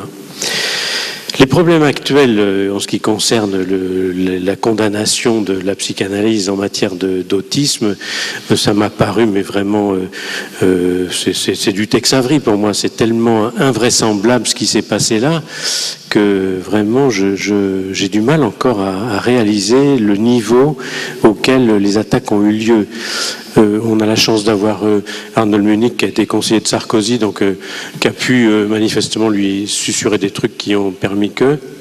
Mais manifestement, Valérie Létard n'était pas venue le voir pour lui demander son avis sur la question, parce que s'il lui avait fait à elle la conférence qu'il vient de nous faire à nous, on voit bien que Valérie Létard, au lieu de dire toutes ces imbécilités qu'elle a racontées sur l'autisme quand elle était au pouvoir, on n'en serait pas là. Alors moi, c'est pour ça que j'ai voté à gauche. J'ai décidé de ne pas faire de langue de bois, là. Hein, bon. C'est pour ça que j'ai voté à gauche, parce que j'avais l'espoir qu'après Létard, il y aurait quelqu'un qui viendrait remplacer ça. Alors vous savez ce qui s'est passé, il y a eu Carlotti. Alors là, Arnold Munich n'y est pour rien. Mais là, je me demande si c'est pas carrément génétique. Hein. Bon. Donc, il y a eu Carlotti, et puis vraiment, on avait l'impression d'avoir touché le fond. Et puis là, tu viens de nous dire, Ségolène Neuville, finalement, continue à dire exactement la même chose. Donc pourquoi est-ce qu'ils ne mettent pas la présidente de l'association en question, ministre des handicapés? Parce que tant qu'à faire, ton amie là, de la région Rhône-Alpes, elle est plus présidente. Bon, ben enfin, voilà, celle-là, on se demande pourquoi finalement elle ne serait pas directement ministre, parce que le discours qu'elle tient, c'est exactement ce que les ministres répètent à l'envi après.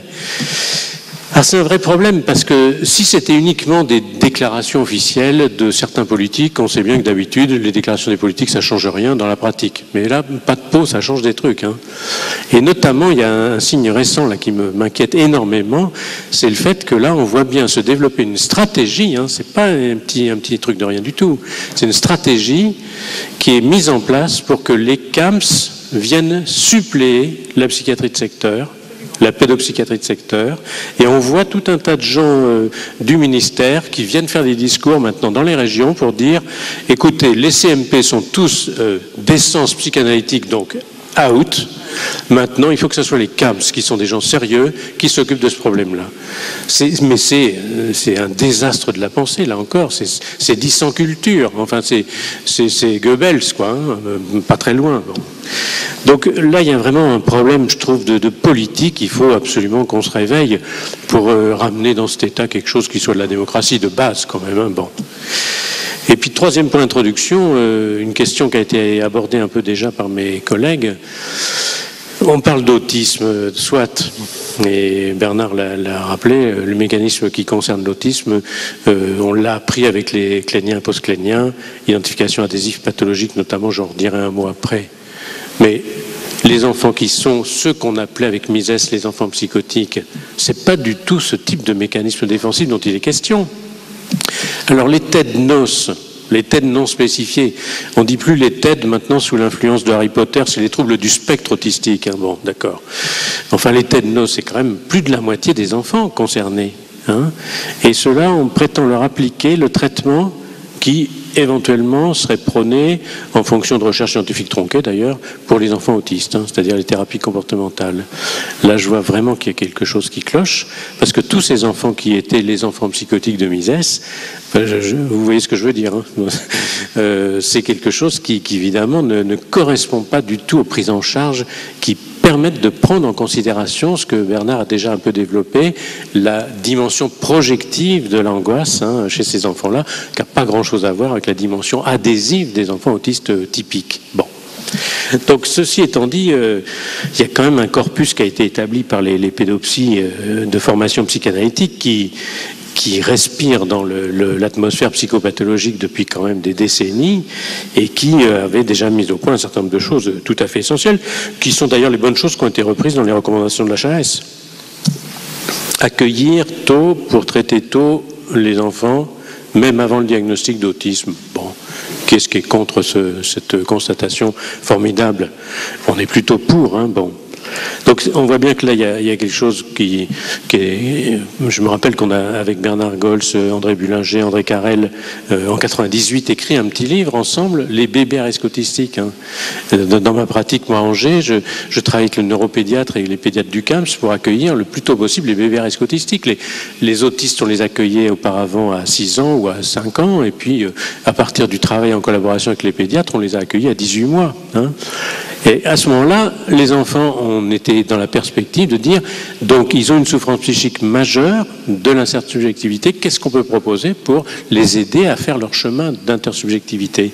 Donc c'est vraiment un vieux souci d'accueillir tôt et de traiter tôt les enfants en question, même avant qu'on ait éventuellement un diagnostic à se mettre sous la dent pour pouvoir les prendre en charge de façon cohérente telle que c'est proposé actuellement.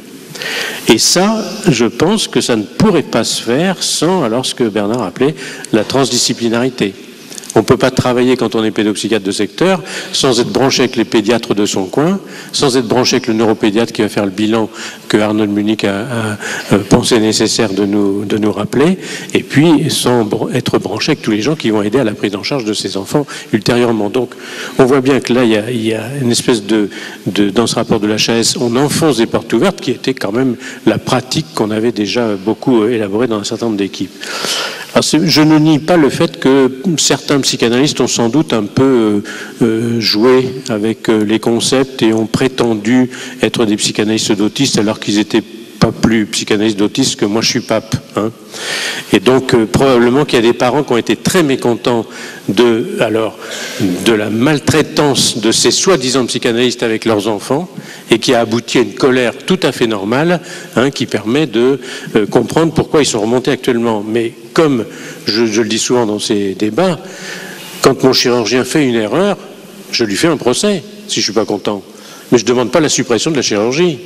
Qu'est-ce que c'est que cette connerie, hein, qui consiste à dire, comme des psychanalystes ont été nuls et cons, eh bien, on demande la suppression de la psychanalyse. C'est quand même un peu grandiose, hein, cette affaire. Bon. Alors tout ça, ça nécessite que les pédopsychiatres se forment. Et là, je dois rendre hommage vraiment à Bernard Gols, André Carrel, Serge Lebovici, Michel Soulet et quelques autres, je ne vais pas tous les citer, se forment à la psychiatrie du bébé. Parce que pour accueillir un petit enfant à risque autistique à 18 mois et faire quelque chose avec lui, qui est une gymnastique psychopathologique de bonne qualité pour engager après un traitement avec cet enfant-là, il ne faut pas être psychiatre d'adulte, hein. Il faut avoir une formation et avoir une connaissance suffisante de ce que c'est que la psychopathologie du bébé. Donc, un des éléments qui a été tout à fait important et qui participe, à mon avis, à l'énorme contingent culturel que la psychanalyse a amené, c'est tout ce qui tourne autour de la psychiatrie du bébé et de la psychanalyse des bébés, hein, bébé-maman. Donc ça, c'est un élément très important. Il me semble que si on envoyait la psychanalyse valdinguer, eh bien, on se priverait de toutes ces réflexions absolument énormes qui ont été l'occasion de très nombreuses recherches pendant les dernières décennies. Et je trouve que ça serait vraiment dommage de se priver de ça. Bon, une fois ces évidences rappelées, moi, si vous voulez, ma manière de penser les choses à ce sujet-là en ce moment, c'est d'articuler autour d'un trépied. Hein. Le trépied, je le présente comme ça souvent, c'est éducatif toujours, pédagogique si possible et thérapeutique si nécessaire. Ah ouais, j'ai une ambition extrêmement modeste parce que j'en ai pris des coups tellement plein la figure que maintenant j'avance, vous voyez, à pas de lion. Bon. Éducatif toujours, pourquoi je dis ça? Parce que des parents qui ont un enfant, c'est leur boulot d'être l'éducateur de leurs enfants. Hein, donc, éducatif toujours, il se trouve que l'enfant est autiste ou une dysharmonie, etc. Bon, ils sont éducateurs de leur enfant. Donc, il va falloir qu'ils essaient d'adapter leur éducation parentale à cet enfant particulier. Et pour le faire, moi, maintenant, j'ai tout à fait bien intégré, dans une démarche complémentariste comme Devreux, j'ai tout à fait bien intégré que si les parents me disent « j'ai été voir sur Internet et moi, pour devenir l'éducateur de mon enfant, c'est la méthode ABA qui est nécessaire pour moi dans ma philosophie de vie », mais je dis « je vous en prie ».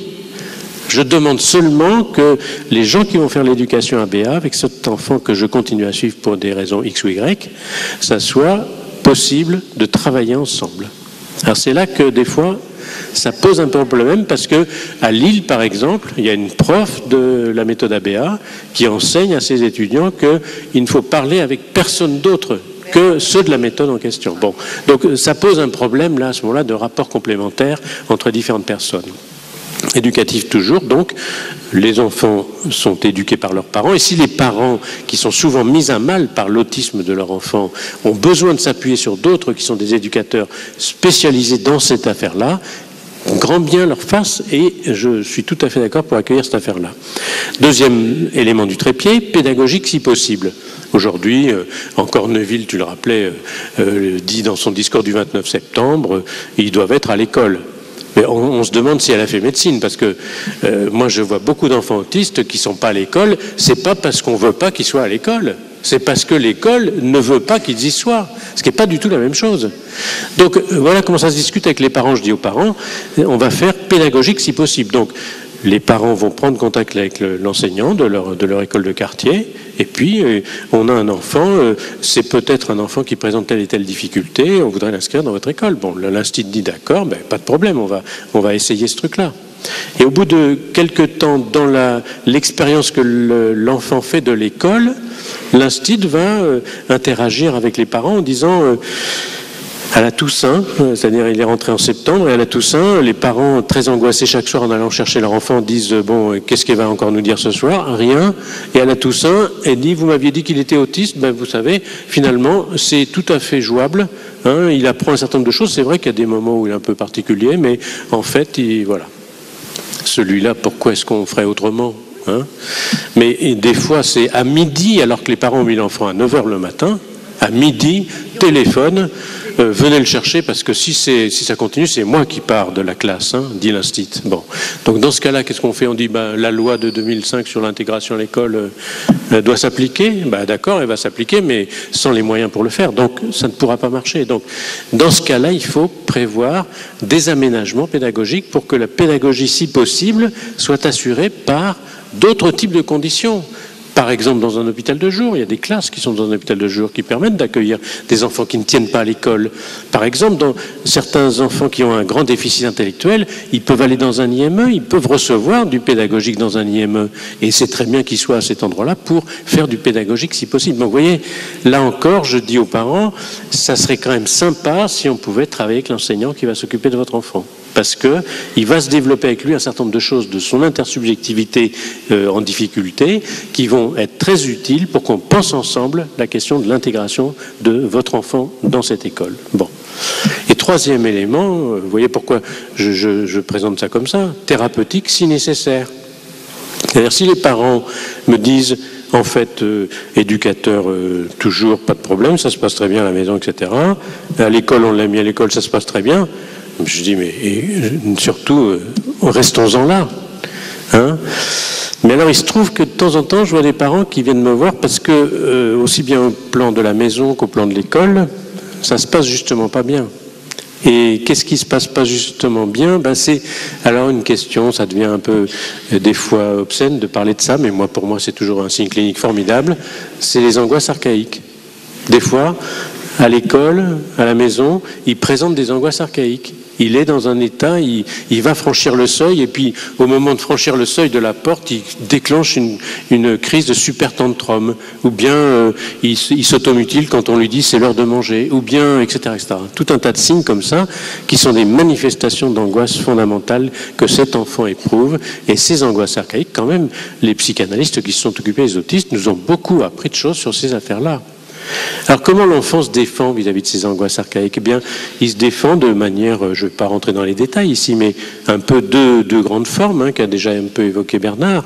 Soit l'identification adhésive va devenir pathologique parce qu'évidemment cet enfant-là, confronté à ces grandes angoisses, enfin, je vous rappelle celle à laquelle moi je suis très attaché, ne pas cesser de tomber, l'agonie primitive décrite par Winnicott, ce qui permet d'ailleurs de donner beaucoup de force à ta métaphore sur l'araignée, c'est que tu disais le plafond fait rien, mais il fait quelque chose d'essentiel, c'est de ne pas tomber sur l'araignée. C'est vachement important, ne pas cesser de tomber pour un plafond. Bon, donc c'est très important, cette angoisse, ne pas cesser de tomber. L'enfant, il développe des stratégies, on pourrait dire presque psycho-neurosensorielles. Et par exemple des agrippements. Et il va, dans le cadre de sa relation à son environnement à ce moment-là, développer tout un tas de techniques qui manifestement sont pour lui des moyens de survie psychique. Alors les personnes qui voient ça de l'extérieur de façon même pas phénoménologique mais un peu distante disent il mord, il me tire les cheveux, il s'agrippe à mon cou, il me fait mal, votre enfant il est agressif. Non, pas du tout. La psychopathologie, celle qui a transformé les asiles, elle permet de dire il n'est pas agressif, Il est en train d'essayer de survivre à cette espèce de sensation vertigineuse de ne pas cesser de tomber. Et si ça grippe à votre cou, c'est pas pour vous faire du mal, c'est parce que sinon il tombe dans le trou noir de la psyché, comme disait l'autre. Donc là, il y a quelque chose, vous voyez, du mécanisme psychopathologique qui est extrêmement important pour réfléchir à la manière dont on va pouvoir aider cet enfant. Et je raconte souvent cet exemple de l'enfant qui s'agrippe à mon cou quand j'arrive à l'hôpital de jour, et il me fait très mal, et plus j'essaie d'enlever sa main de mon cou, et plus il s'agrippe à mon cou, parce qu'il voit bien que si j'enlève la main, il tombe vraiment. Donc je fais mienne l'expérience des infirmiers, je mets ma main solide derrière son dos, je commence à le balancer un peu, pas par la fenêtre, mais à le balancer en lui chantant la petite chanson qu'on chante dans l'atelier Compte Ensemble, et à ce moment-là, cet enfant lâche sa main de mon cou et arrête de me faire mal. Donc vous voyez, ça a l'air de rien comme ça, c'est une petite histoire infantile de rien du tout, mais c'est la psychopathologie la plus noble qui permet de faire du travail là, dans le cadre de ce que je propose d'appeler un transfert autistique. Bon. Et puis il y a des enfants pour lesquels, dans la relation comme ça tous les jours, ils ont un comportement qui peut être un peu plus hétéro-agressif, parce que les enfants autistes sont souvent auto-agressifs, mais des fois, quand ils évoluent, c'est pas toujours facile de le faire comprendre aux parents, il peut devenir hétéro-agressif, et à ce moment-là, c'est quelque chose qui va plus s'appuyer sur des mécanismes défensifs de type identification projective pathologique. Et c'est par exemple un enfant que j'ai soigné pendant de très nombreuses années à 3 séances par semaine. Eh bien, ça m'arrivait au début de me réveiller la nuit à 3 heures du matin dans un cauchemar avec cet enfant-là qui était, lui, au plafond de ma chambre, dans mon cauchemar. Et je le voyais me regarder en train de se dire, comme dans Alien, je lui tombe dessus et je lui rentre dans le corps, et je me réveillais de mon cauchemar. Ce qui me permet d'éviter la bouffée des aigus. C'est quand même plutôt pas mal quand même ça. Hein, bon. Donc, vous voyez, ces mécanismes-là sont des mécanismes psychopathologiques, et là, c'est un transfert projectif, on pourrait dire, si on reprend cette analogie avec le transfert adhésif. Donc là, vous voyez, d'un seul coup, on débouche sur le fait que c'était pour ça que j'avais proposé ce titre-là, que, sauf à avoir des Geneviève dans le coin à qui on peut adresser ses enfants, mais il n'y en a pas suffisamment des Geneviève dans le coin, eh bien, c'est très intéressant d'avoir une équipe qui s'appelle un CMP ou un secteur ou un hôpital de jour, ou les trois, qui peut accueillir ces enfants et construire avec eux, alors ce que j'appelle, à partir de la spécification transférentielle particulière qu'elle a leur, une constellation transférentielle, c'est-à-dire un groupe sur lequel ces enfants vont donc, dans la relation avec chacun des membres du groupe, créer une expérience qui va être une expérience unique, et ces personnes qui sont en position de soignant avec cet enfant-là, c'est parce qu'ils peuvent ensemble parler de leur expérience unique avec l'enfant,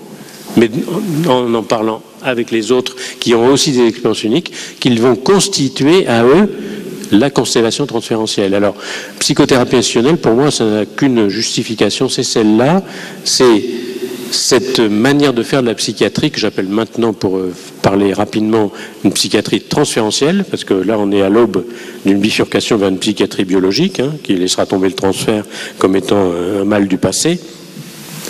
Une psychiatrie transférentielle dans laquelle le groupe n'est pas quelque chose qui vient parasiter la pureté d'une relation individuelle entre un enfant autiste et son psychanalyste, mais qui vient aider d'une façon propédeutique le travail éventuellement futur qu'il pourra faire avec chacun de nos contre-transferts avec cet enfant dont il est question dans la réunion.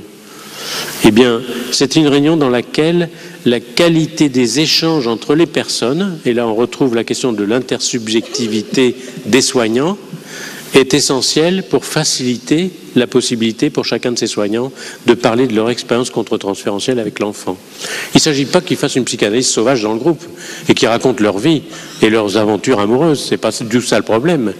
Mais que si un soignant rêve ou fait un cauchemar avec un enfant et qu'il puisse en parler sans raconter les associations que ça lui fait sur sa vie sexuelle, mais qu'il puisse raconter que cet enfant qui jusqu'alors était dans un transfert très adhésif, eh bien voilà que justement après 1 an de traitement, Il y a des gens de son groupe de soignants qui commencent à avoir des phénomènes qui relèvent non plus de l'identification adhésive pathologique, mais de l'identification projective pathologique.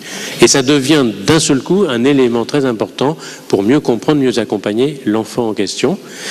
Et non seulement mieux le comprendre, mieux l'accompagner, mais mieux transformer les éléments qui nous projettent et donc pouvoir faire en sorte que l'environnement dans lequel il se développe n'est plus un environnement hostile, mais un environnement qui l'accueille là où il en est et qui permette notamment de travailler ces questions de non, il n'est pas agressif avec vous, il essaie de faire comme il peut avec le monde. Ce qui est tout à fait important, parce que vous le savez, la question de la maltraitance dans les institutions n'est pas un problème réglé, hein. Alors voilà, il me semble qu'il y a toute une logique, si vous voulez, autour de cette manière de penser l'équipe soignante pour qu'elle puisse être un endroit où les soignants qui accueillent ces enfants qui sont quand même dans une extrême difficulté de communication puissent rencontrer des soignants qui sont maintenus en état de vivance maximale ou optimale pour pouvoir travailler sur ces contre-transferts individuels et en faire quelque chose qui est au fond de l'épaisseur, hein, dans le travail qu'on va pouvoir rendre à ces enfants-là. Alors voilà, je pense que la psychanalyse, c'est évidemment une révolution culturelle considérable. Les différents livres que Bernard va donner à Arnold de Munich ne sont que des témoins sur un long parcours. Je pense que cette idée de, notamment, d'être le troisième après Darwin et Copernic, hein, et d'être là en position modeste par rapport à l'humanité en disant j'essaie de mener ma vie, mais enfin de temps en temps je suis surdéterminé par un certain nombre de trucs qui sont notamment dans les topiques inconscientes. Bon, bah ça c'est quand même une grande découverte pour l'ensemble. Alors ça s'applique pas directement à l'enfant autiste, mais ça s'applique vraiment aux gens qui s'occupent de l'autiste. Et on ne peut pas faire comme si les gens qui s'occupaient des autistes n'avaient pas une vie psychique qui accueille, qui permet d'accueillir de bonne qualité cet enfant-là et ses parents. Le transfert qui est donc ce concept fondamental de Freud pour moi, hein, qui évidemment, s'il était resté dans ce pourquoi il a été créé, c'est-à-dire la névrose occidentale poids moyen, eh bien, c'est vrai que si on applique la cure type à l'enfant autiste, on voit bien qu'il y a un certain nombre de gens qui ne sont pas du tout capables de le faire. Et ce n'est pas parce qu'ils sont psychanalystes qu'ils sont capables de le faire. Je pense qu'il y a beaucoup de gens qui feraient bien de réfléchir à cette question très importante de refabriquer, comme nous le proposait souvent Joyce McDougall, la métapsychologie à propos de chaque enfant. Et ça, je crois que c'est un élément très important pour toutes ces pathologies que Freud n'avait pas côtoyées vraiment et pour lesquelles il n'avait pas réfléchi suffisamment. Il a fait déjà énormément de choses, Freud. Pourquoi est-ce qu'on voudrait que ce qu'il a fait s'applique comme ça tout simplement à l'autisme? C'est à peu près aussi ridicule que un certain nombre de choses qu'on a déjà entendues. Bon. Et donc, il y a quelque chose de très important aussi dans cette psychanalyse qui a été rappelée par Bernard, c'est le fait qu'on est dans une logique d'après-coup. Et à ce sujet-là, je dis souvent, moi, aux psychos, quand je fais des topos avec eux, quand vous apprenez les TCC ou toutes ces soi-disant psychothérapies, thérapies, etc., c'est des thérapies d'avant-coup. C'est de l'éducatif. Vous préparez votre programme avant et vous allez changer le comportement de l'autre avec un programme que vous avez préparé avant. Donc vous serez fatigué le matin. Nous, les psychothérapeutes, on est des gens de l'après-coup, on est fatigué le soir. Évidemment, quand on est prof, on est fatigué le matin et le soir. Hein. Bon, ça, c'est facile pour nous. Mais c'est très important, c'est-à-dire qu'on va réfléchir sur ce qui se passe une fois qu'on a un vécu de cette intersubjectivité qui s'est déposée en nous. Et donc, tous ces systèmes institutionnels sont là pour ça, pour nous aider à réfléchir sur cet après-coup et à donner du sens à cette affaire-là. Et enfin, je pense qu'il ne faut pas négliger le fait, c'est pour ça que j'avais commencé par quelques phrases au vitriol sur les politiques actuelles, que ce qui se passe vis-à-vis de l'autisme actuellement de la part des politiques est purement et simplement un abandon, une lâcheté intellectuelle, et qu'il faudrait pouvoir leur dire que si on ne continue pas à réfléchir sur la nécessité d'une démocratie, alors il ne sera même plus question de parler de psychothérapie. Voilà, je vous remercie.